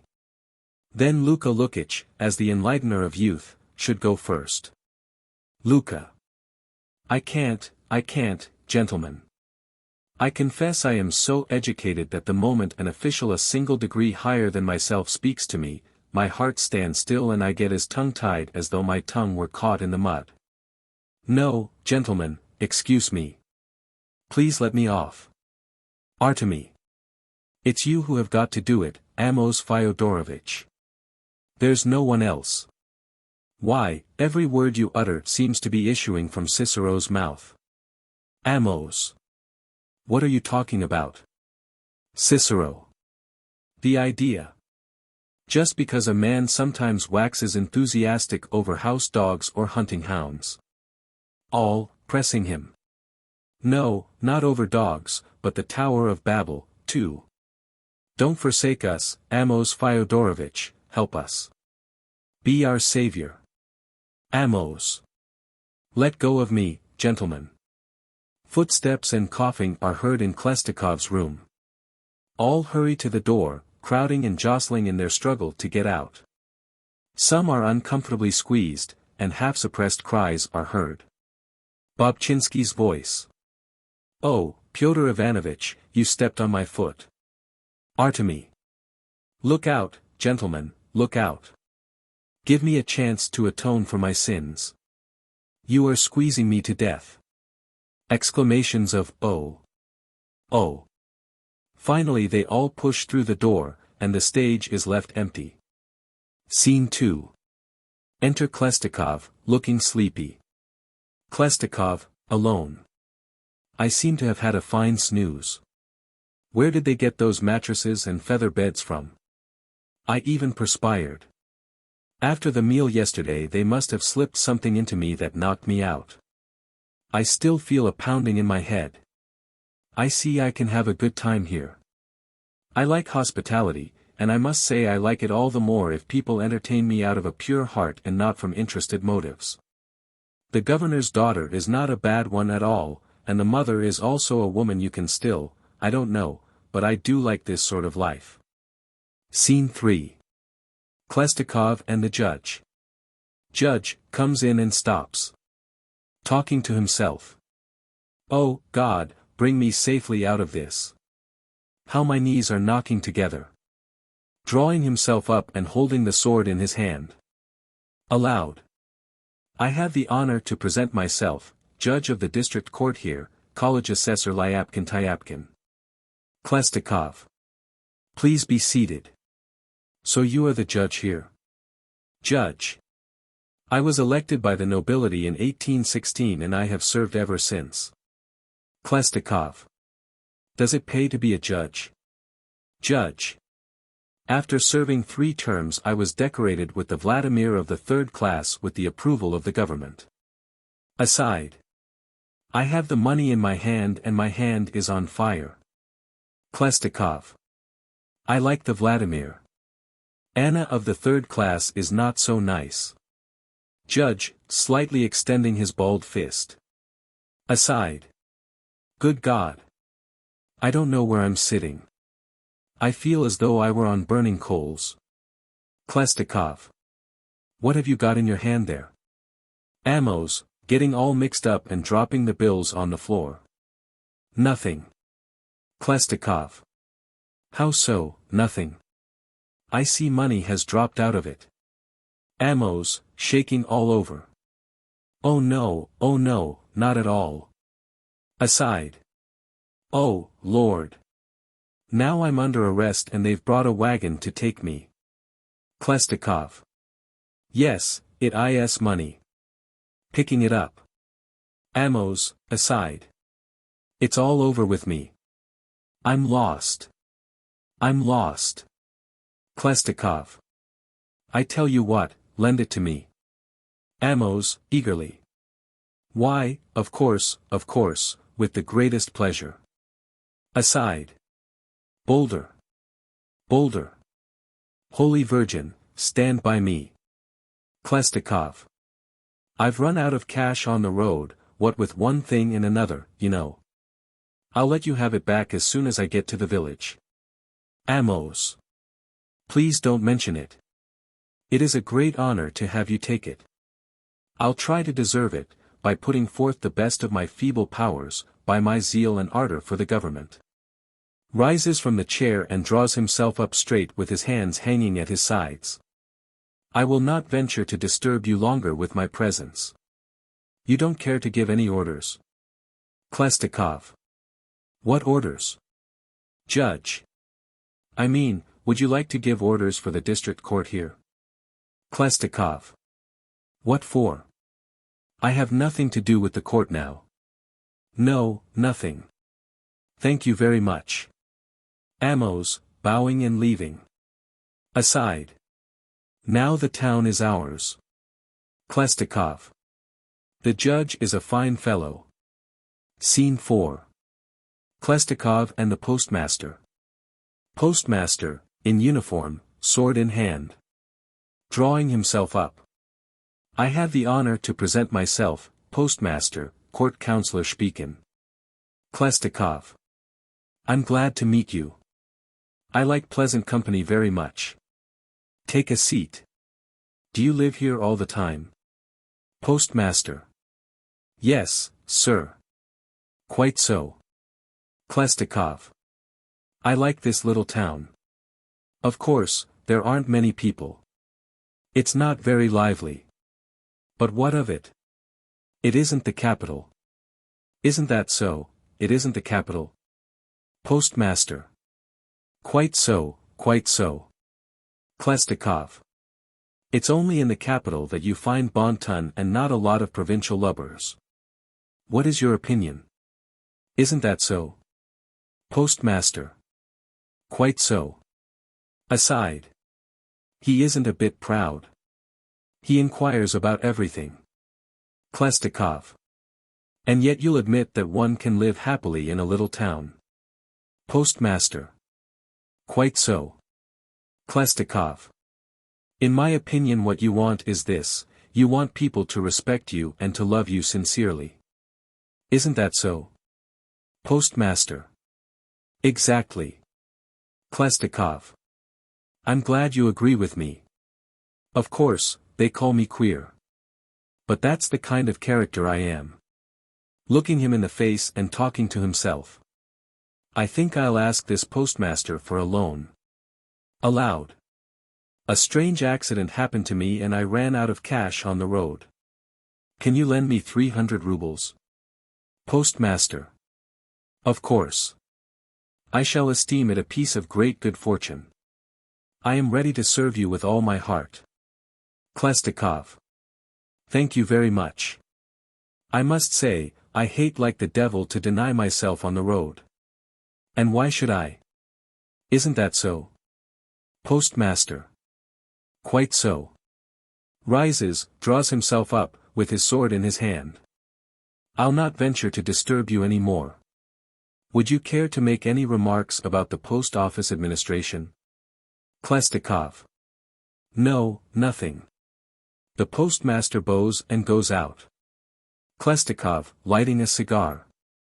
It seems to me the postmaster is a fine fellow, too. He's certainly obliging. I like people like that. Scene V. Khlestakov and Luka Lukic, who is practically pushed in on the stage. A voice behind him is heard saying nearly aloud, "Don't be chicken-hearted." Luka, drawing himself up, trembling, with his hand on his sword. I have the honor to present myself, School Inspector, titular Counselor Klopov. Khlestakov. I'm glad to see you. Take a seat, take a seat. Will you have a cigar? Offers him a cigar. Luka, to himself, hesitating. There now. That's something I hadn't anticipated. To take or not to take? Khlestakov. Take it, take it. It's a pretty good cigar. Of course not what you get in St. Petersburg. There I used to smoke 25-cent cigars. You feel like kissing yourself after having smoked one of them. Here, light it. Hands him a candle. Luka Lukich tries to light the cigar, shaking all over. Khlestakov. Not that end, the other. Luka drops the cigar from fright, spits and shakes his hands. Aside. Confound it. My damn timidity has ruined me. Khlestakov. I see you are not a lover of cigars. I confess smoking is my weakness, smoking and the fair sex. Not for the life of me can I remain indifferent to the fair sex. How about you? Which do you like more, brunettes or blondes? Luka Lukich remains silent, at a complete loss what to say. Khlestakov. Tell me frankly, brunettes or blondes? Luka. I don't dare to know. Khlestakov. No, no, don't evade. I'm bound to know your taste. Luka. I venture to report to you, aside. I don't know what I'm saying. Khlestakov. Ah, you don't want to say. I suppose some little brunette or other has cast a spell over you. Confess, she has, hasn't she? Luka Lukich remains silent. Khlestakov. Ah, you're blushing. You see. Why don't you speak? Luka. I'm scared, you're hi, aside. Done for. My confounded tongue has undone me. Khlestakov. You're scared. There is something awe-inspiring in my eyes, isn't there? At least I know not a single woman can resist them. Isn't that so? Luka. Exactly. Khlestakov. A strange thing happened to me on the road. I ran entirely out of cash. Can you lend me 300 rubles? Luka, clutching his pockets. Aside. A fine business if I haven't got the money. I have. Takes out the bills and gives them to him, trembling. Khlestakov. Thank you very much. Luka, drawing himself up, with his hand on his sword. I will not venture to disturb you with my presence any longer. Khlestakov. Goodbye. Luka dashes out almost at a run, saying aside. Well, thank the Lord. Maybe he won't inspect the schools. Scene 6. Khlestakov and Artemy Filipovich. Artemy enters and draws himself up, his hand on his sword. I have the honor to present myself, Superintendent of Charities, Court Counselor Zemlyanika. Khlestakov. Howdido. Please sit down. Artemy. I had the honor of receiving you and personally conducting you through the philanthropic institutions committed to my care. Khlestakov. Oh, yes, I remember. You treated me to a dandy lunch. Artemy. I am glad to do all I can in behalf of my country. Khlestakov. I admit, my weakness is a good cuisine.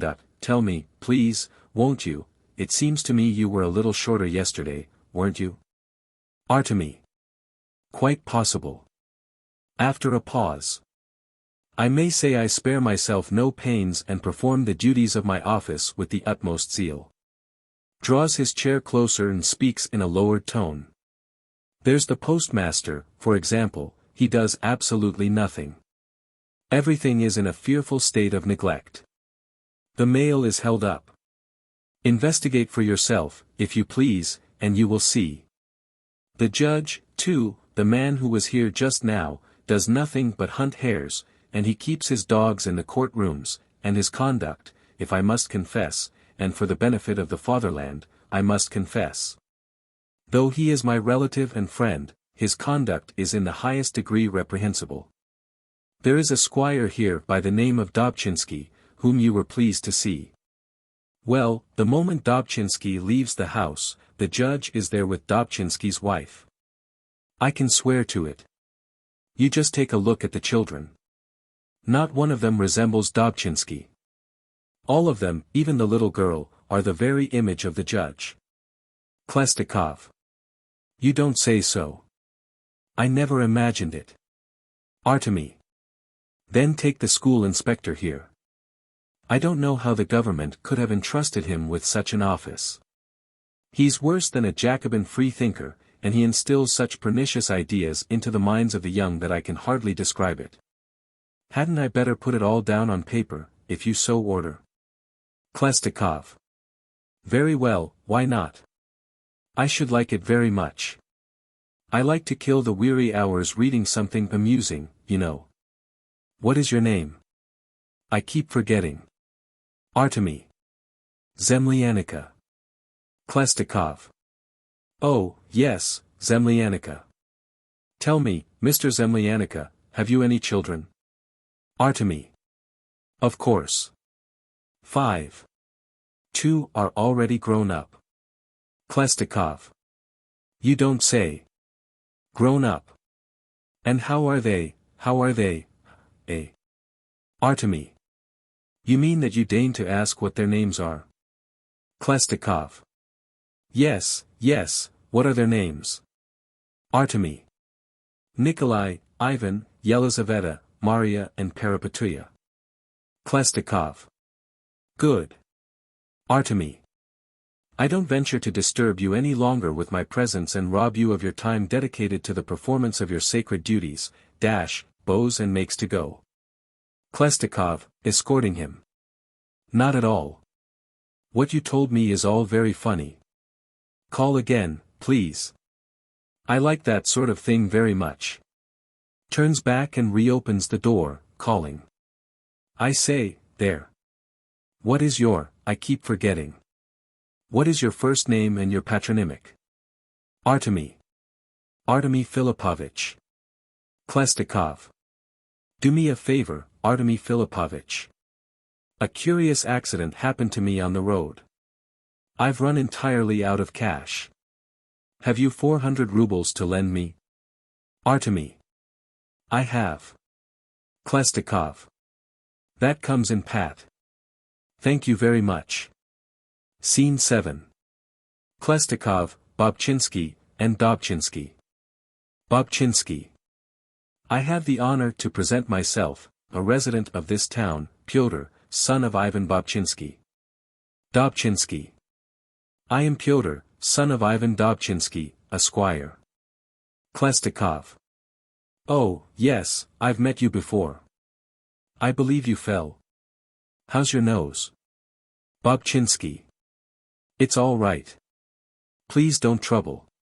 It's dried up completely. Khlestakov. That's nice. I'm glad it's dried up. Suddenly and abruptly. Have you any money? Dobchinsky. Money? How's that, money? Khlestakov. 1,000 rubles to lend me. Bobchinsky. Not so much as that, honest to God I haven't. Have you, Pyotr Ivanovich? Dobchinsky. I haven't got it with me, because my money, I beg to inform you, is deposited in the State Savings Bank. Khlestakov. Well, if you haven't 1,000, then 100. Bobchinsky, fumbling in his pockets. Have you 100 rubles, Pyotr Ivanovich? All I have is 40. Dobchinsky, examining his pocketbook. I have only 25. Bobchinsky. Look harder, Pyotr Ivanovich. I know you have a hole in your pocket, and the money must have dropped down into it somehow. Dobchinsky. No, honestly, there isn't any in the hole either. Khlestakov. Well, never mind. I merely mentioned the matter. 65 will do. Takes the money. Dobchinski. May I venture to ask a favor of you concerning a very delicate matter? Khlestakov. What is it? Dobchinski. It's a matter of an extremely delicate nature. My oldest son, I beg to inform you, was born before I was married. Khlestakov. Indeed? Dobchinski. That is, only in a sort of way. He is really my son, just as if he had been born in wedlock. I made up everything afterwards, set everything right, as it should be, with the bonds of matrimony, you know. Now, I venture to inform you, I should like to have him altogether, that is, I should like him to be altogether my legitimate son and be called Dobchinski the same as I. Khlestakov. That's all right. Let him be called Dobchinski. That's possible. Dobchinski. I shouldn't have troubled you, but it's a pity, he is such a talented youngster. He gives the greatest promise. He can recite different poems by heart. And whenever he gets hold of a penknife, he makes little carriages as skillfully as a conjurer. Here's Pyotr Ivanovitch. He knows. Am I not right? Dobchinski. Yes, the lad is very talented. Khlestakov. All right, all right. I'll try to do it for you. I'll speak to, I hope, it'll be done, it'll all be done. Yes, yes. Turning to Dobchinski. Have you anything you'd like to say to me? Dobchinski. Why, of course. I have a most humble request to make. Khlestakov. What is it? Dobchinski. I beg your Highness or your Excellency most worshipfully, when you get back to St. Petersburg, please tell all the high personages there, the senators and the admirals, that Pyotr Ivanovich Dobchinski lives in this town. Say this, Pyotr Ivanovich lives there. Khlestakov. Very well. Dobchinski. And if you should happen to speak to the Tsar, then tell him, too, Your Majesty, tell him, Your Majesty, Pyotr Ivanovich Dobchinski lives in this town. Khlestakov. Very well. Dobchinski. Pardon me for having troubled you with my presence. Khlestakov. Not at all, not at all. It was my pleasure. Seize them to the door. Scene 8. Khlestakov, alone. My, there are a lot of officials here. They seem to be taking me for a government functionary. To be sure, I threw dust in their eyes yesterday. What a bunch of fools. I'll write all about it to Tryapichin in St. Petersburg. He'll write them up in the papers. Let him give them a nice walloping. Ho, Osip, give me paper and ink. Osip, looking in at the door. Directly. Khlestakov. Anybody gets caught in Tryapichin's tongue had better look out. For the sake of a witticism he wouldn't spare his own father. They are good people though, these officials. It's a nice trait of theirs to lend me money. I'll just see how much it all mounts up to. Here's 300 from the judge and 300 from the postmaster, 600, 700, 800, what a greasy bill, 800, 900. Oh ho. Rolls up to more than 1,000. Now, if I get you, Captain, now. We'll see who'll do whom. Scene 9. Khlestakov and Osip entering with paper and ink. Khlestakov. Now, you simpleton, you see how they receive and treat me. Begins to write.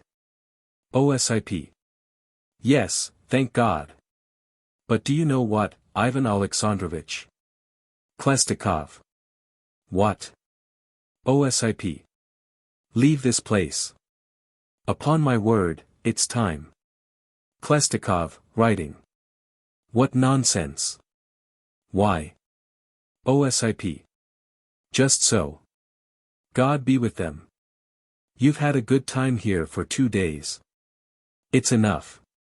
What's the use of having anything more to do with them? Spit on them. You don't know what may happen. Somebody else may turn up. Upon my word, Ivan Alexandrovich. And the horses here are fine. We'll gallop away like a breeze. Khlestakov, writing.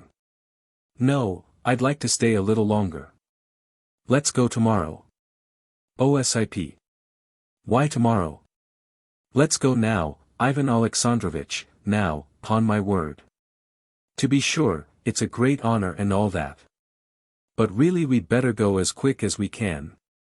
You see, they've taken you for somebody else, honest. And your dad will be angry because you dilly-dallied so long. We'd gallop off so smartly. They'd give us first-class horses here. Khlestakov, writing. All right. But first take this letter to the post office, and, if you like, order post horses at the same time. Tell the postilions that they should drive like couriers and sing songs, and I'll give them a ruble each. Continues to write. I wager Tryapichin will die laughing. OSIP. I'll send the letter off by the man here. I'd rather be packing in the meanwhile so as to lose no time. Khlestakov. All right. Bring me a candle. Osip, outside the door, where he is heard speaking. Say, partner, go to the post office and mail a letter, and tell the postmaster to frank it. And have a coach sent round at once, the very best courier coach, and tell them the master doesn't pay fare. He travels at the expense of the government. And make them hurry, or else the master will be angry. Wait, the letter isn't ready yet. Khlestakov. I wonder where he lives now, on Pokhtanskaya or Grokovaya Street. He likes to move often, too, to get out of paying rent.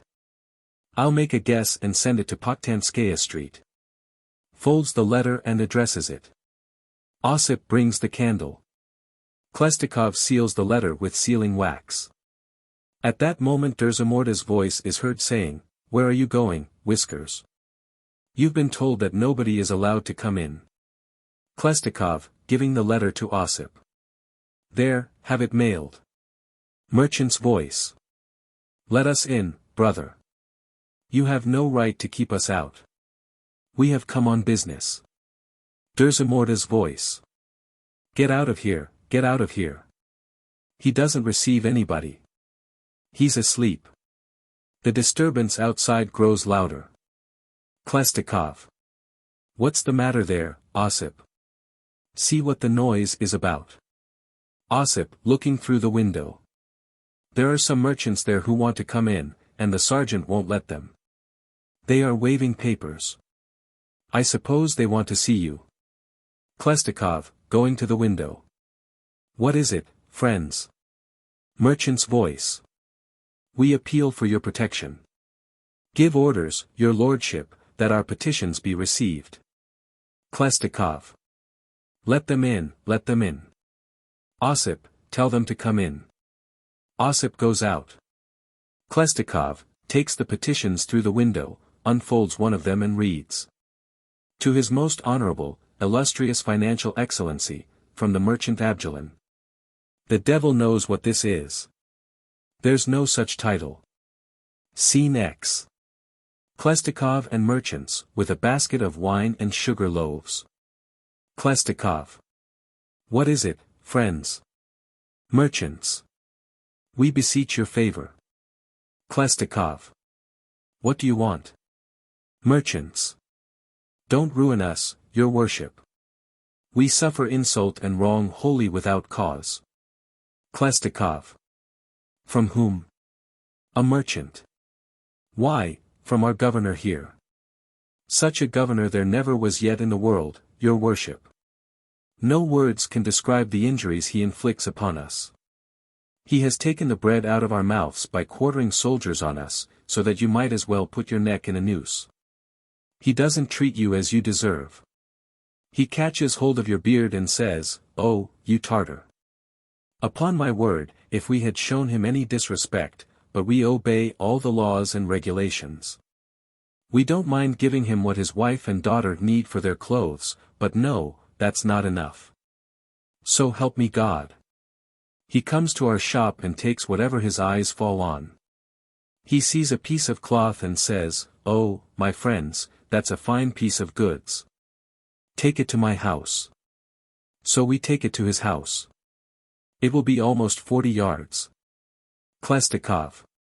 Is it possible? My, what a swindler. Merchants. So help us God. No one remembers a governor like him. When you see him coming you hide everything in the shop. It isn't only that he wants a few delicacies and fineries. He takes every bit of trash, too, prunes that have been in the barrel 7 years and that even the boy in my shop would not eat, and he grabs a fistful. His name day is St. Anthony's, and you'd think there's nothing else left in the world to bring him and that he doesn't want any more. But no, you must give him more.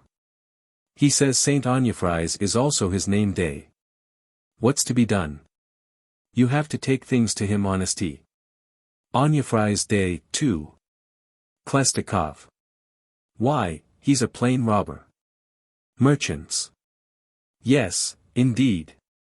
And try to contradict him, and he'll fill your house with a whole regiment of soldiers. And if you say anything, he orders the doors closed. I won't inflict corporal punishment on you, he says, or put you in the rack. That's forbidden by law, he says. But I'll make you swallow salt herring, my good man. Khlestakov. What a swindler. For such things a man can be sent to Siberia. Merchants. It doesn't matter where you are pleased to send him. Only the farthest away from here the better. Father, don't scorn to accept our bread and salt. We pay our respects to you with sugar and a basket of wine. Khlestakov. No, no. Don't think of it. I don't take bribes. Oh, if, for example, you would offer me a loan of 300 rubles, that's quite different.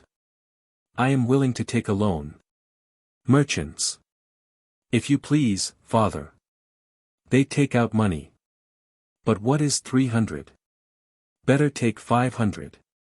Only help us. Khlestakov. Very well. About a loan I won't say a word. I'll take it. Merchants, proffering him the money on a silver tray. Do please take the tray, too. Khlestakov. Very well. I can take the tray, too. Merchants, bowing. Then take the sugar at the same time. Khlestakov. Oh, no. I take no bribes. OSIP. Why don't you take the sugar, your highness? Take it. Everything will come in handy on the road. Give here the sugar and that case. Give them here. It'll all be of use. What have you got there, a string? Give it here. A string will be handy on the road, too, if the coach or something else should break, for tying it up. Merchants. Do us this great favor, your illustrious highness. Why, if you don't help us in our appeal to you, then we simply don't know how we are to exist. We might as well put our necks in a noose. Khlestakov. Positively, positively. I shall exert my efforts in your behalf. The merchants leave. A woman's voice is heard saying, Don't you dare not to let me in. I'll make a complaint against you to him himself. Don't push me that way. It hurts. Khlestakov. Who is there? Goes to the window. What is it, mother? Two women's voices are heard. We beseech your grace, father. Give orders, your lordship, for us to be heard. Khlestakov. Let her in. Scene 11. Khlestakov, the locksmith's wife, and the non-commissioned officer's widow. Lock's wife, kneeling. I beseech your grace. Widow. I beseech your grace. Khlestakov. Who are you? Widow. Ivanova, widow of a non-commissioned officer. Lock's wife. Favronia Petrova Poshlyopkina, the wife of a locksmith, a burgess of this town. My father. Khlestakov. Stop. One at a time. What do you want? Lock's wife. I beg for your grace. I beseech your aid against the governor. May God send all evil upon him. May neither he nor his children nor his uncles nor his aunts ever prosper in any of their undertakings. Khlestakov. What's the matter? Locke's wife. He ordered my husband to shave his forehead as a soldier, and our turn hadn't come, and it is against the law, my husband being a married man. Khlestakov. How could he do it, then? Locke's wife. He did it, the blackguard. May God smite him both in this world and the next. If he has an aunt, may all harm descend upon her. And if his father is living, may the rascal perish, may he choke to death.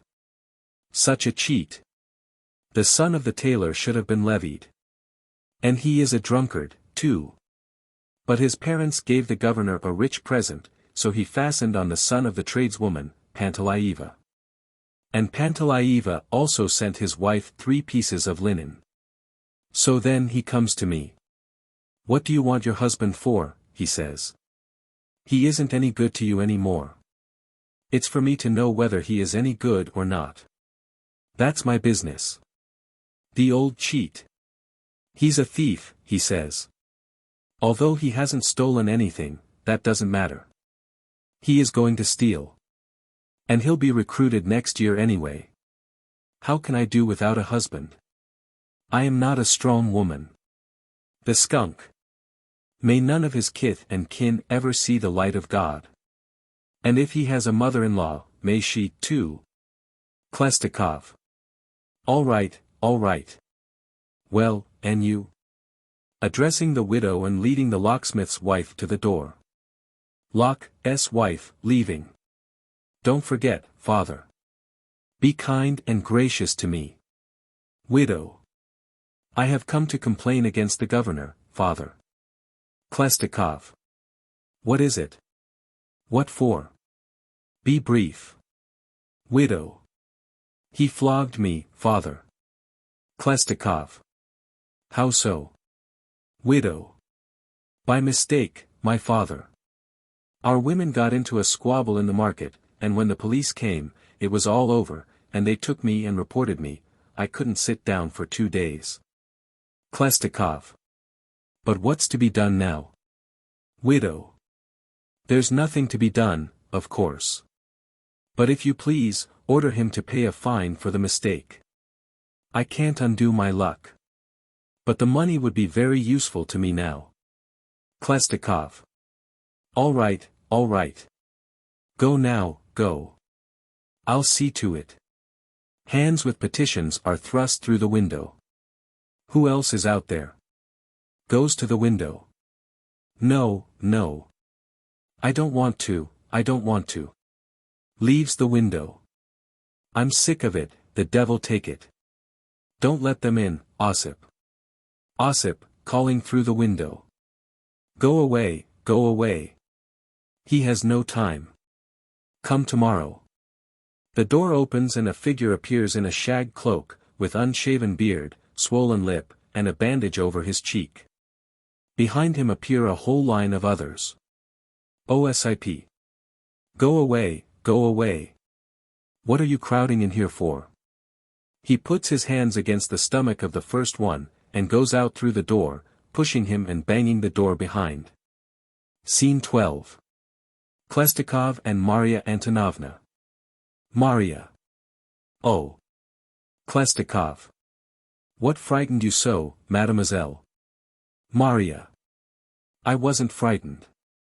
Khlestakov, showing off. Please, miss.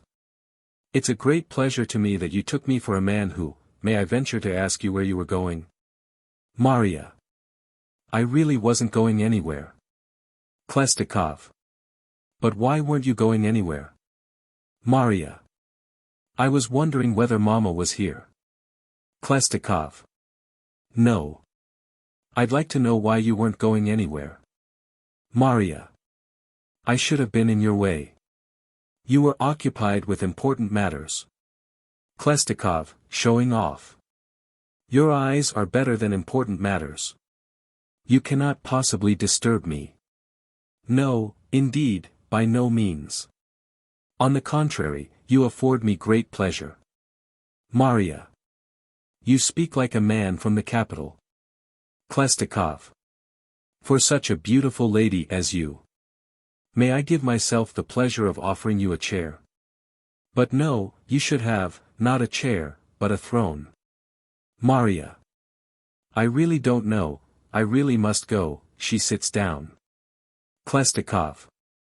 What a beautiful scarf that is. Maria. You are making fun of me.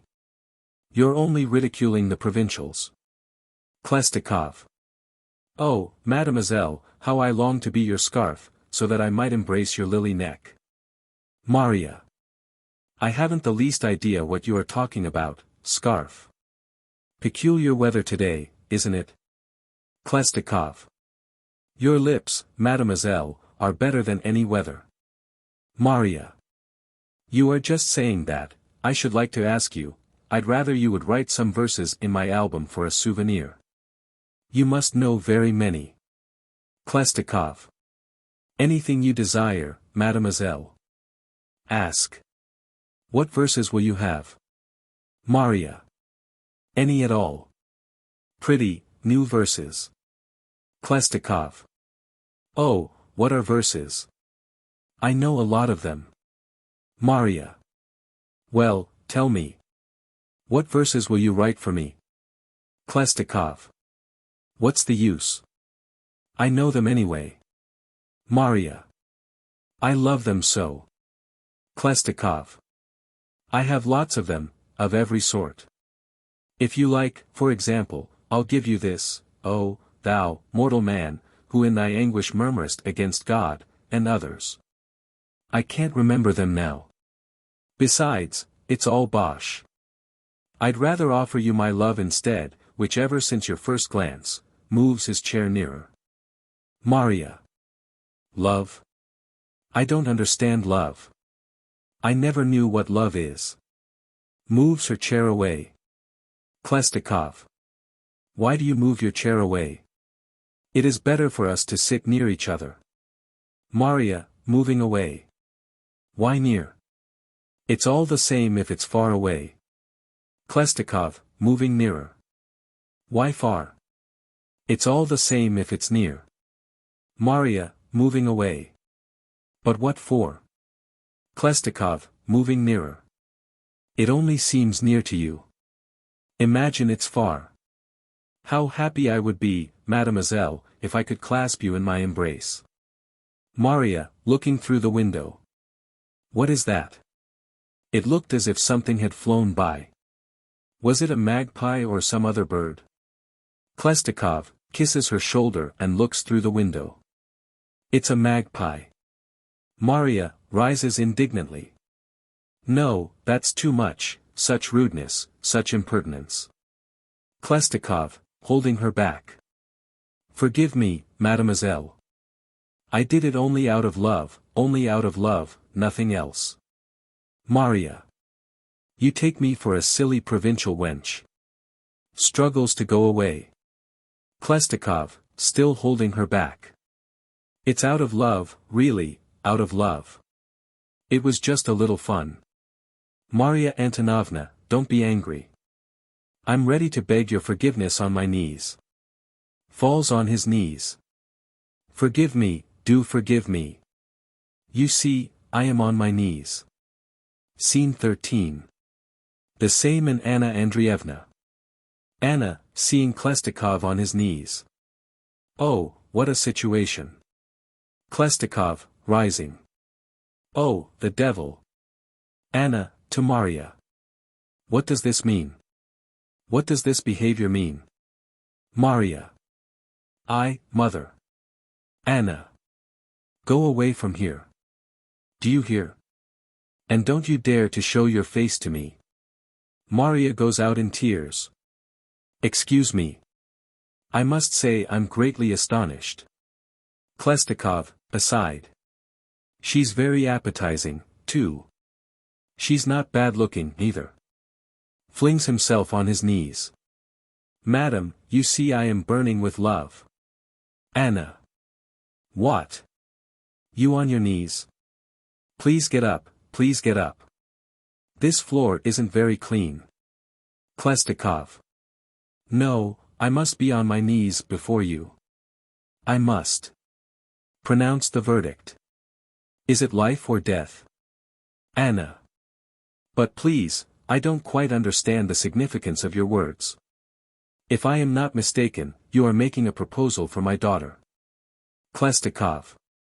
No, I am in love with you. My life hangs by a thread. If you don't crown my steadfast love, then I am not fit to exist in this world. With a burning flame in my bosom, I pray for your hand. Anna. But please remember I am in a certain way, married. Khlestakov. That's nothing. Love knows no distinction. It was Karamzin who said, the laws condemn. We will fly in the shadow of a brook. Your hand. I pray for your hand. Scene 14. The same and Maria Antonovna. Maria, running in suddenly. Mama, Papa says you should, seeing Khlestakov on his knees, exclaims, oh, what a situation. Anna. Well, what do you want? Why did you come in here? What for? What sort of flightiness is this? Breaks in like a cat leaping out of smoke. Well, what have you found so wonderful? What's gotten into your head again? Really, she behaves like a child of 3. She doesn't act a bit like a girl of 18, not a bit. I don't know when you'll get more sense into your head, when you'll behave like a decent, well-bred girl, when you'll know what good manners are and a proper demeanor. Maria, through her tears. Mama, I really didn't know. Anna. There's always a breeze blowing through your head. You act like Lyapkin-Tyapkin's daughter. Why should you imitate them? You shouldn't imitate them. You have other examples to follow. You have your mother before you. She's the example to follow. Khlestakov, seizing Maria's hand. Anna Andreevna, don't oppose our happiness. Give your blessing to our constant love. Anna, in surprise. So it's in her you are. Khlestakov. Decide, life or death. Anna. Well, there, you fool, you see. Our guest is pleased to go down on his knees for such trash as you. You, running in suddenly as if you were out of your mind. Really, it would be just what you deserve, if I refused. You are not worthy of such happiness. Maria. I won't do it again, Mama, really I won't. Scene 15. The same and the governor in precipitate haste. Governor. Your Excellency, don't ruin me, don't ruin me. Khlestakov. What's the matter? Governor. The merchants have complained to your Excellency. I assure you on my honor that not one half of what they said is so. They themselves are cheats. They give short measure and short weight. The officer's widow lied to you when she said I flogged her. She lied, upon my word, she lied. She flogged herself. Khlestakov. The devil take the officer's widow. What do I care about the officer's widow? Governor. Don't believe them, don't believe them. They are rank liars. A mere child wouldn't believe them. They are known all over town as liars. And as for cheating, I venture to inform you that there are no swindlers like them in the whole of creation. Anna. Do you know what honor Ivan Alexandrovich is bestowing upon us? He is asking for our daughter's hand. Governor. What are you talking about? Mother has lost her wits. Please do not be angry, Your Excellency. She has a touch of insanity. Her mother was like that, too. Khlestakov. Yes, I am really asking for your daughter's hand. I am in love with her. Governor. I cannot believe it, Your Excellency. Anna. But when you are told. Khlestakov. I am not joking. I could go crazy, I am so in love. Governor. I daren't believe it. I am unworthy of such an honor. Khlestakov. If you don't consent to give me your daughter Maria Antonovna's hand, then I am ready to do the devil knows what. Governor. I cannot believe it. You deign to joke, Your Excellency. Anna. My, what a blockhead. Really. When you are told over and over again. Governor. I can't believe it. Khlestakov. Give her to me, give her to me. I am a desperate man and I may do anything. If I shoot myself, you will have a lawsuit on your hands. Governor. Oh, my God.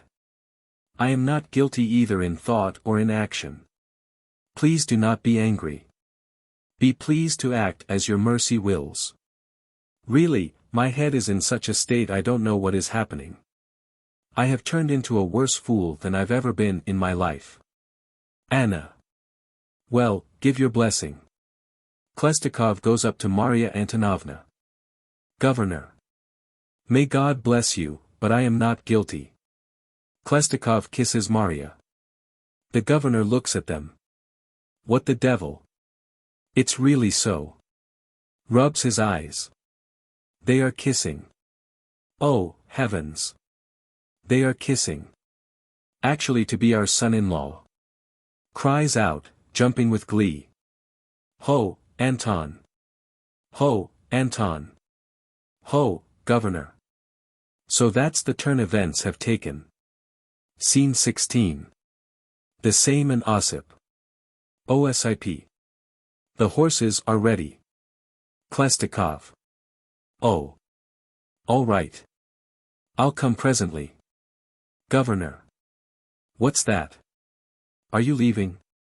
Khlestakov. Yes, I'm going. Governor. Then when, that is, I thought you were pleased to hint at a wedding. Khlestakov. Oh, for 1 minute only, for 1 day, to my uncle, a rich old man. I'll be back tomorrow. Governor. We would not venture, of course, to hold you back, and we hope for your safe return. Khlestakov. Of course, I'll come back at once.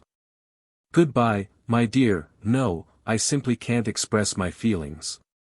Goodbye, my heart. Kisses Maria's hand. Governor. Don't you need something for the road?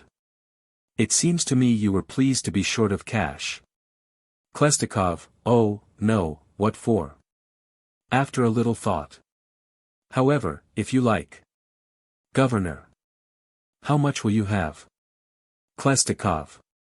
You gave me 200 then, that is, not 200, but 400, I don't want to take advantage of your mistake, you might let me have the same now so that it should be an even 800. Governor. Very well. Takes the money out of his pocketbook. The notes happen to be brand new, too, as though on purpose. Khlestakov. Oh, yes. Takes the bills and looks at them. That's good. They say new money means good luck. Governor. Quite right. Khlestakov. Goodbye, Anton Antonovich. I am very much obliged to you for your hospitality. I admit with all my heart that I have never got such a good reception anywhere. Goodbye, Anna Andreevna.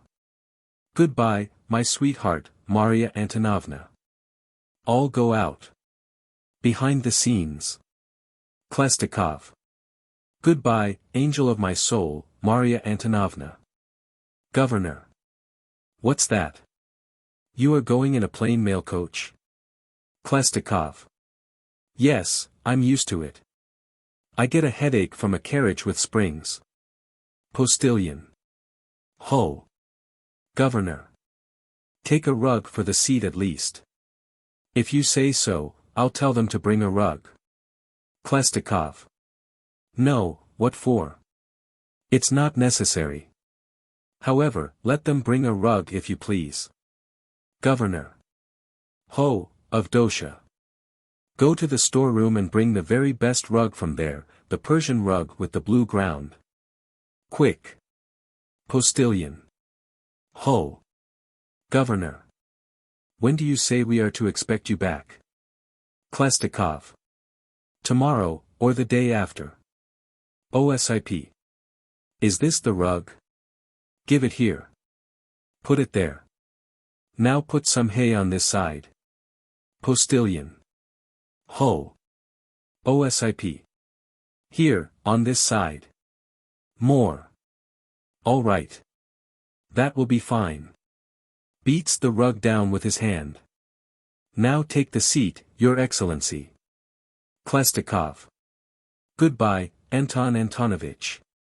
Governor. Goodbye, Your Excellency. Anna, Maria, goodbye, Ivan Alexandrovich. Khlestakov. Goodbye, Mother. Postilion. Get up, my boys. The bell rings and the curtain drops. Act V.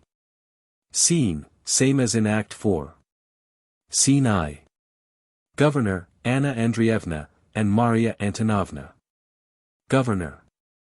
Well, Anna Andreevna, did you ever imagine such a thing? Such a rich prize? I'll be.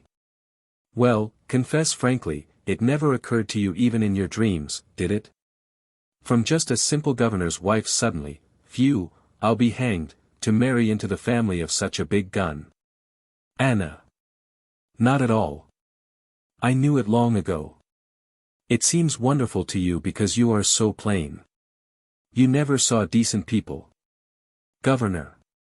I'm a decent person myself, Mother. But, really, think, Anna Andreevna, what gay birds we have turned into now, you and I, Anna Andreevna.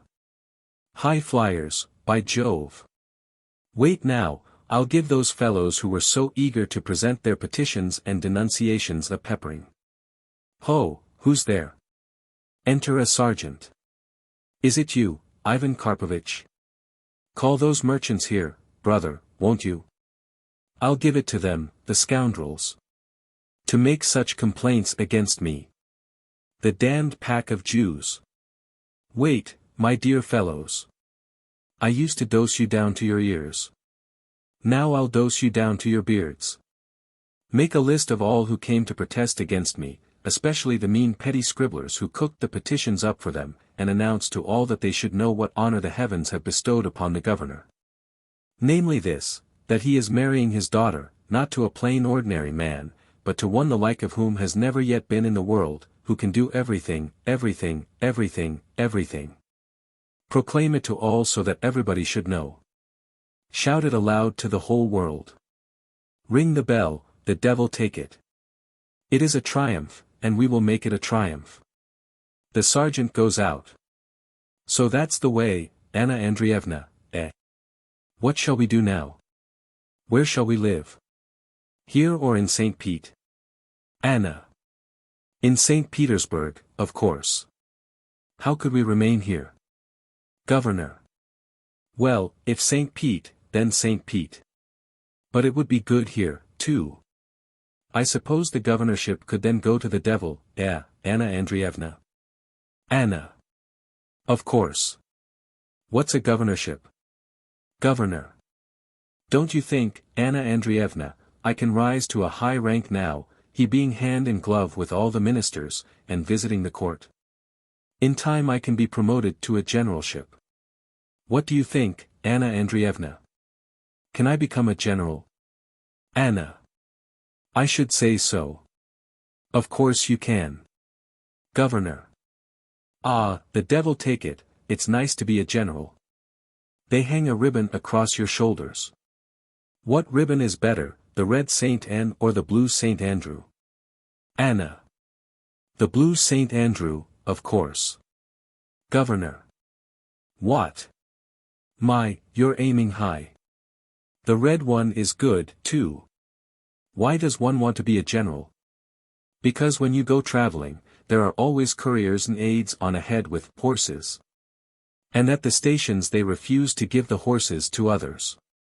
They all wait, all those councillors, captains, governors, and you don't take the slightest notice of them.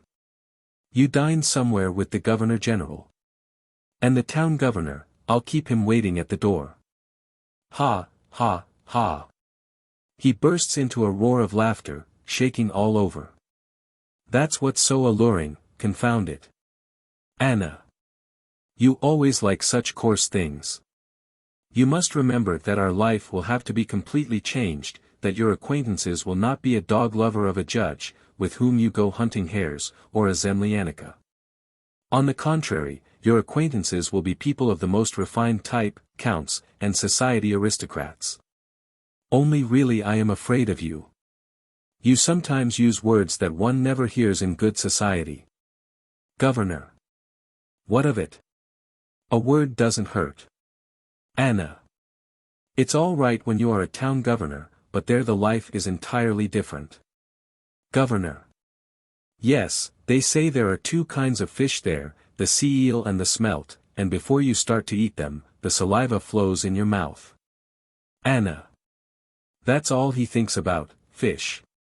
I shall insist upon our house being the first in the capital and my room having so much amber in it that when you come in you have to shut your eyes. She shuts her eyes and sniffs.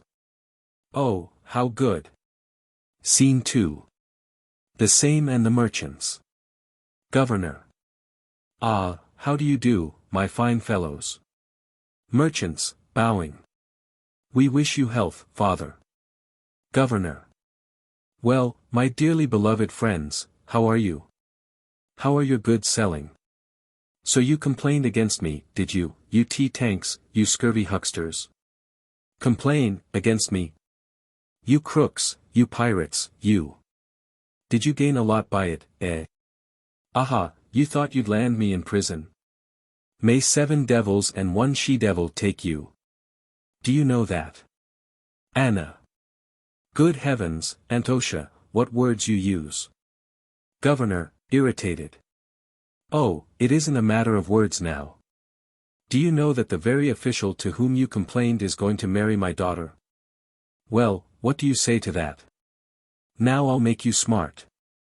You cheat the people, you make a contract with the government, and you do the government out of 100,000, supplying it with rotten cloth, and when you give 15 yards away gratis, you expect a reward besides.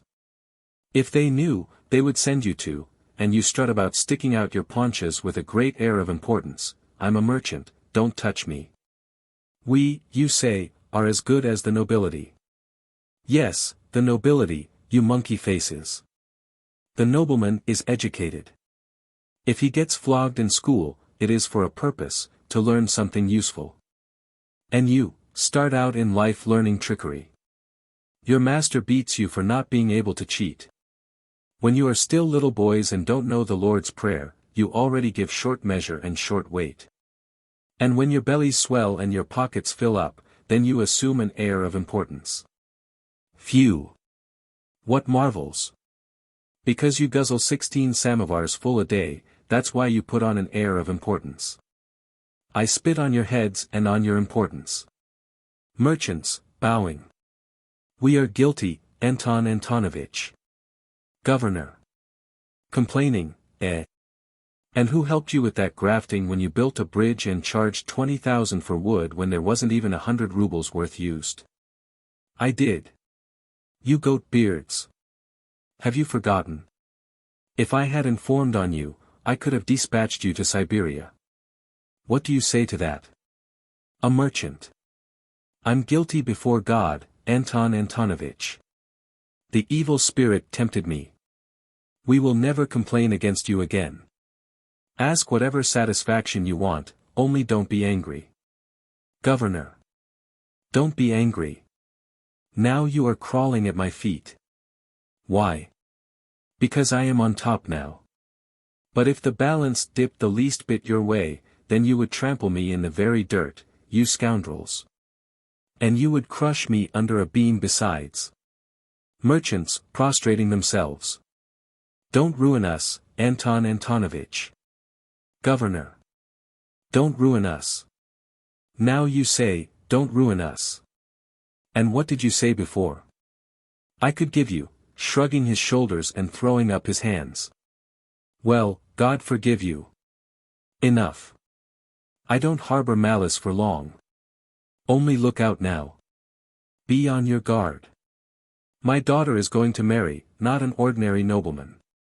Let your congratulations be, you understand. Don't try to get away with a dried sturgeon or a loaf of sugar. Well, leave now, in God's name. Merchants leave. Scene 3. The same, Amos Fyodorovich, Artemy Filipovich, then Rastikovsky. Amos, in the doorway. Are we to believe the report, Anton Antonovich? A most extraordinary piece of good fortune has befallen you, hasn't it? Artemy. I have the honor to congratulate you on your unusual good fortune. I was glad from the bottom of my heart when I heard it. Kisses Anna's hand. Anna Andreevna. Kissing Maria's hand. Maria Antonovna. Rastikovsky enters. Rastikovsky. I congratulate you, Anton Antonovich. May God give you and the new couple long life, and may He grant you numerous progeny, grandchildren and great-grandchildren. Anna Andreevna. Kissing her hand. Maria Antonovna. Kissing her hand. Scene 4. The same, Korobkin and his wife, Lulukov. Korobkin. I have the honor to congratulate you, Anton Antonovich, and you, Anna Andreevna, kissing her hand, and you Maria Antonovna, kissing her hand. Korobkin's wife.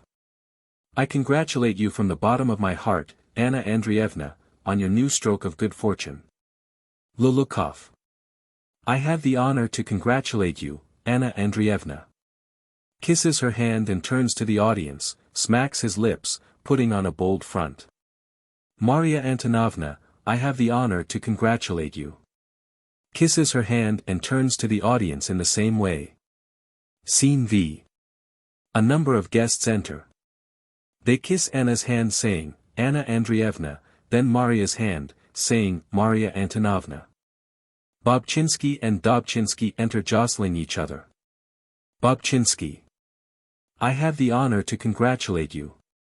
Dobchinsky. Anton Antonovich, I have the honor to congratulate you. Bobchinsky. On the happy event. Dobchinsky. Anna Andreevna. Bobchinsky. Anna Andreevna. They bend over her hand at the same time and bump foreheads. Dobchinsky. Maria Antonovna. Kisses her hand. I have the honor to congratulate you. You will enjoy the greatest happiness. You will wear garments of gold and eat the most delicate soups, and you will pass your time most entertainingly. Bobchinsky, breaking in. God give you all sorts of riches and of money in a wee tiny little son, like this. Shows the size with his hands. So that he can sit on the palm of your hand. The little fellow will be crying all the time, wow, wow, wow. Scene 6. More guests enter and kiss the ladies' hands, among them Luka Lukich and his wife. Luka Lukich. I have the honor. Luka's wife, running ahead. Congratulate you, Anna Andreevna. They kiss. Really, I was so glad to hear of it. They tell me, Anna Andreevna has betrothed her daughter. Oh, my God, I think to myself. It made me so glad that I said to my husband, listen, Lukanchik, that's a great piece of fortune for Anna Andreevna. Well, think I to myself, thank God. And I say to him, I'm so delighted that I'm consumed with impatience to tell it to Anna Andreevna herself. Oh, my God, think I to myself, it's just as Anna Andreevna expected. She always did expect a good match for her daughter. And now what luck! It happened just exactly as she wanted it to happen. Really, it made me so glad that I couldn't say a word. I cried and cried.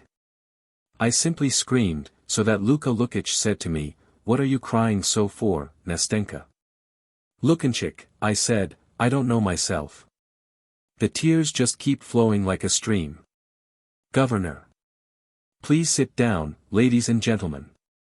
Ho, Mishka, bring some more chairs in. The guests seat themselves. Scene 7. The same, the police captain and sergeants. Captain. I have the honor to congratulate you, Your Honor, and to wish you long years of prosperity. Governor. Thank you, thank you. Please sit down, gentlemen. The guests seat themselves. Amos. But please tell us, Anton Antonovich, how did it all come about, and how did it all, go? Governor. It went in a most extraordinary way. He condescended to make the proposal in his own person. Anna. In the most respectful and most delicate manner. He spoke beautifully. He said, Anna Andreevna, I have only a feeling of respect for your worth. And such a handsome, cultured man. His manners so genteel. Believe me, Anna Andreevna, he says, life is not worth a penny to me. It is only because I respect your rare qualities. Maria. Oh, Mama, it was to me he said that. Anna. Shut up. You don't know anything. And don't meddle in other people's affairs. Anna Andreevna, he says, I am enraptured. That was the flattering way he poured out his soul. And when I was going to say, we cannot possibly hope for such an honor, he suddenly went down on his knees, and so aristocratically. Anna Andreevna, he says, don't make me the most miserable of men. Consent to respond to my feelings, or else I'll put an end to my life. Maria. Really, Mama, it was to me he said that. Anna. Yes, of course, to you, too. I don't deny it. Governor. He even frightened us. He said he would put a bullet through his brains. I'll shoot myself, he said. Many guests. Well, for the Lord's sake. Amos. How remarkable. Luca. It must have been fate that so ordained. Artemy. Not fate, my dear friend. Fate is a turkey hen. It was the governor's services that brought him this piece of fortune. Aside. Good luck always does crawl into the mouths of swine like him. Amos. If you like, Anton Antonovich, I'll sell you the dog we were bargaining about. Governor. I don't care about dogs now. Amos. Well, if you don't want it, then we'll agree on some other dog. Korobkin's wife. Oh, Anna Andreevna, how happy I am over your good fortune. You can't imagine how happy I am. Korobkin. But where, may I ask, is the distinguished guest now? I heard he had gone away for some reason or other. Governor. Yes, he's gone off for a day on a highly important matter. Anna. To his uncle, to ask his blessing. Governor. To ask his blessing. But tomorrow, he sneezes, and all burst into one exclamation of well wishes. Thank you very much. But tomorrow he'll be back. He sneezes, and is congratulated again. Above the other voices are heard those of the following. Captain. I wish you health, your honor. Bobchinsky. 100 years and a sack of ducats. Dobchinsky. May God increase it to 1,000. Artemy. May you go to hell. Korobkin's wife. The devil take you. Governor. I'm very much obliged to you. I wish you the same. Anna. We intend to live in St. Petersburg now. I must say, the atmosphere here is too village-like.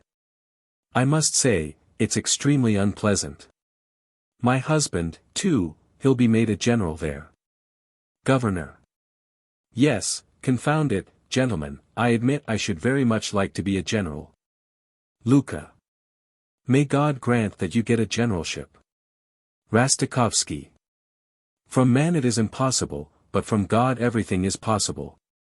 Amos. High merits, high honors. Artemy. Reward according to service. Amos, aside.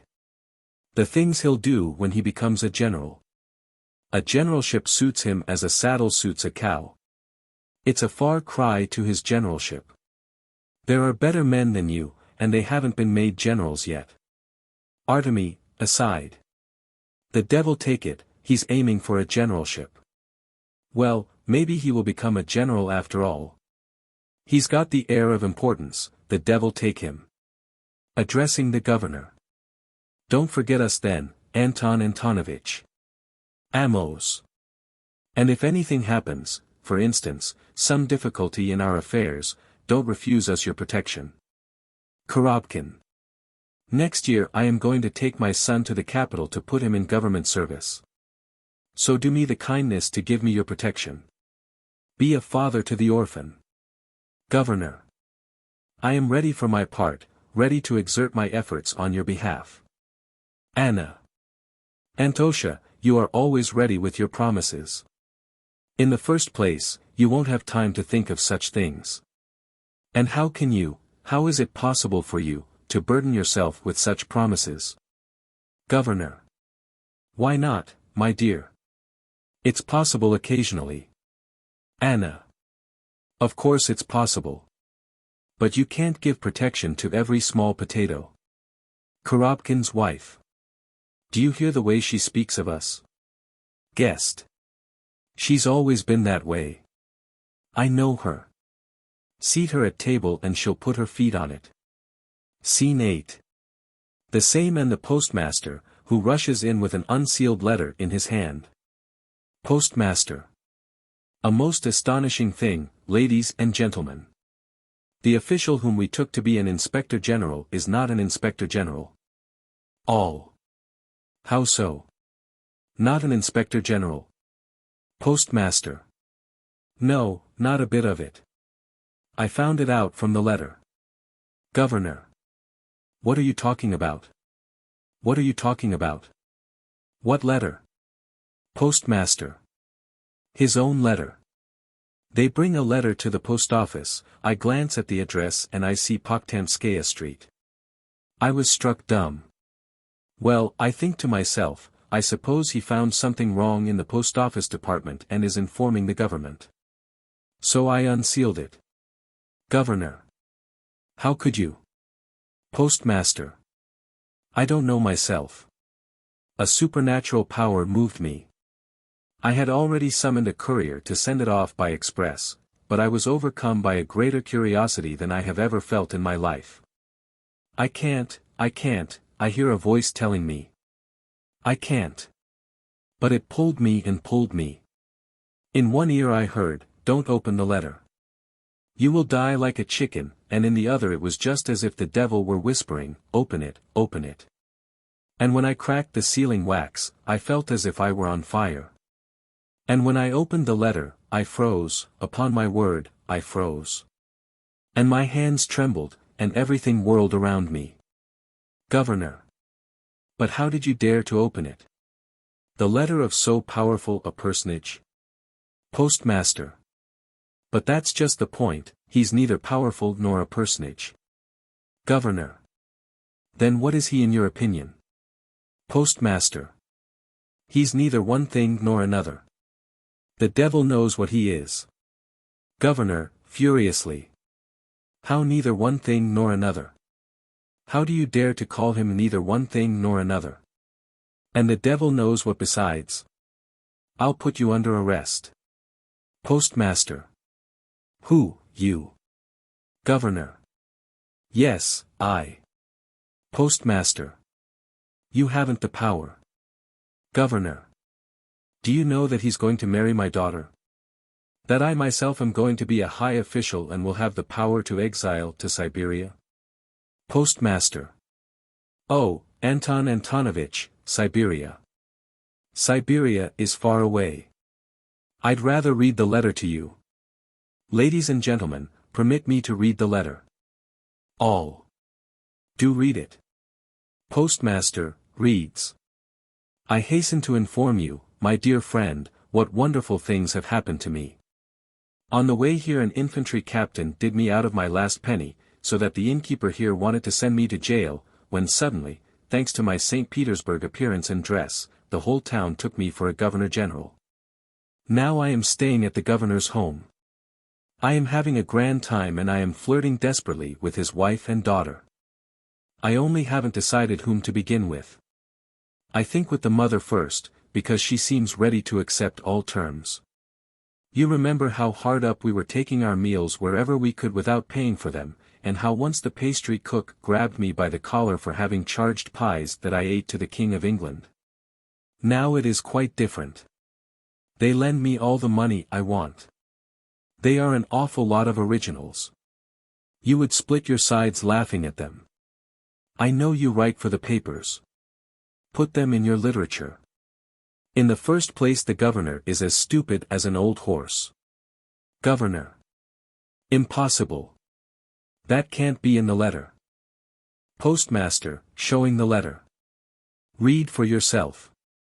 Governor, reads. As an old horse. Impossible. You put it in yourself. Postmaster. How could I? Artemy. Go on reading. Luca. Go on reading. Postmaster, continuing to read. The governor is as stupid as an old horse. Governor. Oh, the devil. He's got to read it again. As if it weren't there anyway. Postmaster, continuing to read. Hum, an old horse. The postmaster is a good man, too. Stops reading.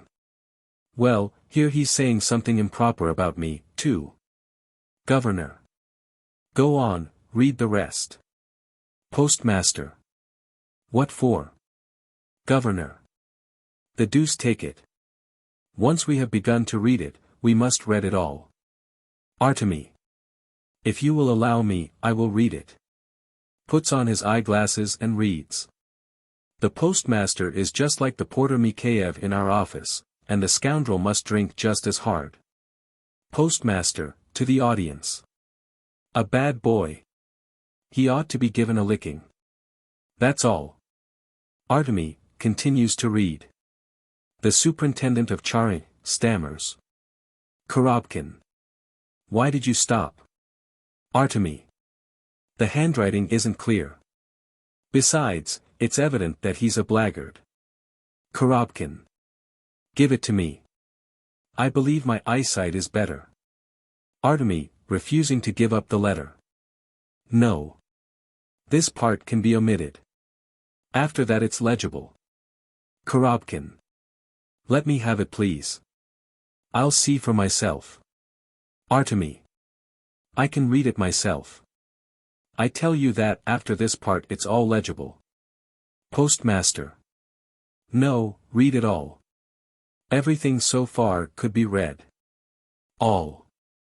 Give him the letter, Artemy Filipovich, give it to him. To Korobkin. You read it. Artemy. Very well. Gives up the letter. Here it is. Covers a part of it with his finger. Read from here on. All press him. Postmaster. Read it all, nonsense, read it all. Korobkin, reading. The superintendent of charities, Zemlyanika, is a regular pig in a cap. Artemy, to the audience. Not a bit witty. A pig in a cap. Have you ever seen a pig wear a cap? Korobkin, continues reading. The school inspector reeks of onions. Luca, to the audience. Upon my word, I never put an onion to my mouth. Amos, aside. Thank God, there's nothing about me in it. Korobkin, continues reading. The judge. Amos. There. Aloud. Ladies and gentlemen, I think the letter is far too long. To the devil with it. Why should we go on reading such trash? Luca. No. Postmaster. No, go on. Artemy. Go on reading. Korobkin. The judge, Lyapkin-Tyapkin, is extremely mauvaise ton. He stops. That must be a French word. Amos. The devil knows what it means. It wouldn't be so bad if all it means is cheat. But it may mean something worse. Korobkin, continues reading. However, the people are hospitable and kind-hearted. Farewell, my dear Tryapkin. I want to follow your example and take up literature. It's tiresome to live this way, old boy. One wants food for the mind, after all. I see I must engage in something lofty.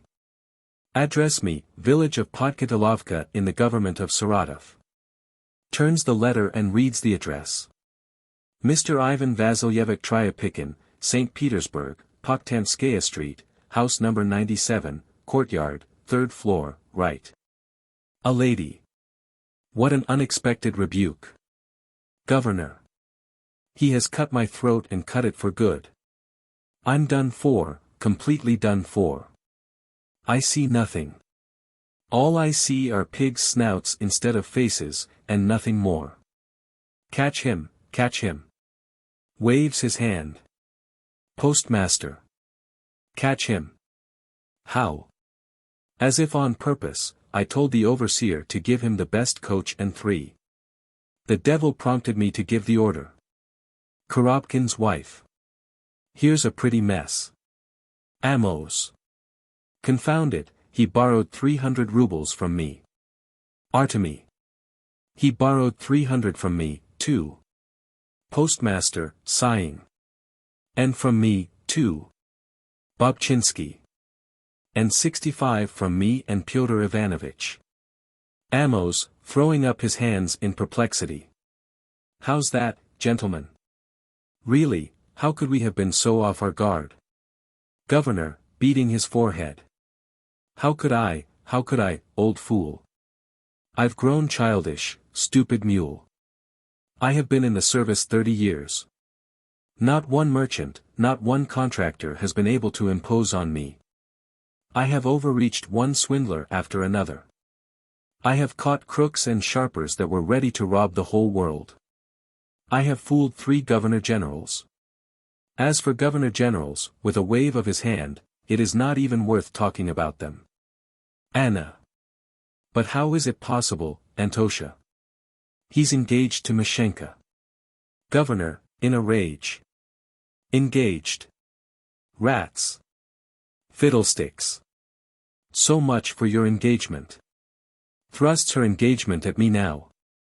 In a frenzy. Here, look at me. Look at me, the whole world, the whole of Christendom. See what a fool the governor was made of. Out upon him, the fool, the old scoundrel. Shakes his fist at himself. Oh, you fat nose. To take an icicle, a rag for a personage of rank. Now his coach bells are jingling all along the road. He is publishing the story to the whole world. Not only will you be made a laughingstock of, but some scribbler, some ink splasher will put you into a comedy. There's the horrid sting. He won't spare either rank or station. And everybody will grin and clap his hands. What are you laughing at? You are laughing at yourself, oh you. Stamps his feet. I would give it to all those ink splashers. You scribblers, damned liberals, devil's brood. I would tie you all up in a bundle, I would grind you into meal, and give it to the devil. Shakes his fist and stamps his heel on the floor. After a brief silence. I can't come to myself. It's really true, whom the gods want to punish they first make mad. In what did that nincompoop resemble an inspector-general? In nothing, not even half the little finger of an inspector-general. And all of a sudden everybody is going about saying, Inspector-General, Inspector-General. Who was the first to say it? Tell me. Artemy, throwing up his hands. I couldn't tell how it happened if I had to die for it. It is just as if a mist had clouded our brains. The devil has confounded us. Amos. Who was the first to say it? These two here, this noble pair. Pointing to Dobchinsky and Bobchinsky. Bobchinsky. So help me God, not I. I didn't even think of it. Dobchinsky. I didn't say a thing, not a thing. Artemy. Of course you did. Luka. Certainly. You came running here from the inn like madmen. He's come, he's come. He doesn't pay. Found a rare bird. Governor. Of course it was you. Town gossips, damned liars. Artemy. The devil take you with your inspector-general and your tattle. Governor. You run about the city, bother everybody, confounded chatterboxes. You spread gossip, you short-tailed magpies, you. Amos.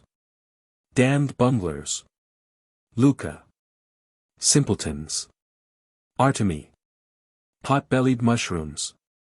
All crowd around them. Bobchinsky. Upon my word, it wasn't I. It was Pyotr Ivanovitch. Dobchinsky. No, Pyotr Ivanovitch, you were the first. Bobchinsky. No, no. You were the first. Last scene. The same and a gendarme. Gendarme. An official from St. Petersburg sent by imperial order has arrived, and wants to see you all at once. He is stopping at the inn. All are struck as by a thunderbolt. A cry of amazement bursts from the ladies simultaneously. The whole group suddenly shifts positions and remains standing as if petrified. Silent scene. The governor stands in the center rigid as a post, with outstretched hands and head thrown backward. On his right are his wife and daughter straining toward him. Back of them the postmaster, turned toward the audience, metamorphosed into a question mark. Next to him, at the edge of the group, 3 lady guests leaning on each other, with a most satirical expression on their faces directed straight at the governor's family. To the left of the governor is Zemlyanika, his head to one side as if listening. Behind him is the judge with outspread hands almost crouching on the ground and pursing his lips as if to whistle or say, "A nice pickle we're in." Next to him is Korobkin, turned toward the audience, with eyes screwed up and making a venomous gesture at the governor. Next to him, at the edge of the group, are Dobchinsky and Bobchinsky, gesticulating at each other, open-mouthed and wide-eyed. The other guests remain standing stiff. The whole group retained the same position of rigidity for almost a minute and a half. The curtain falls.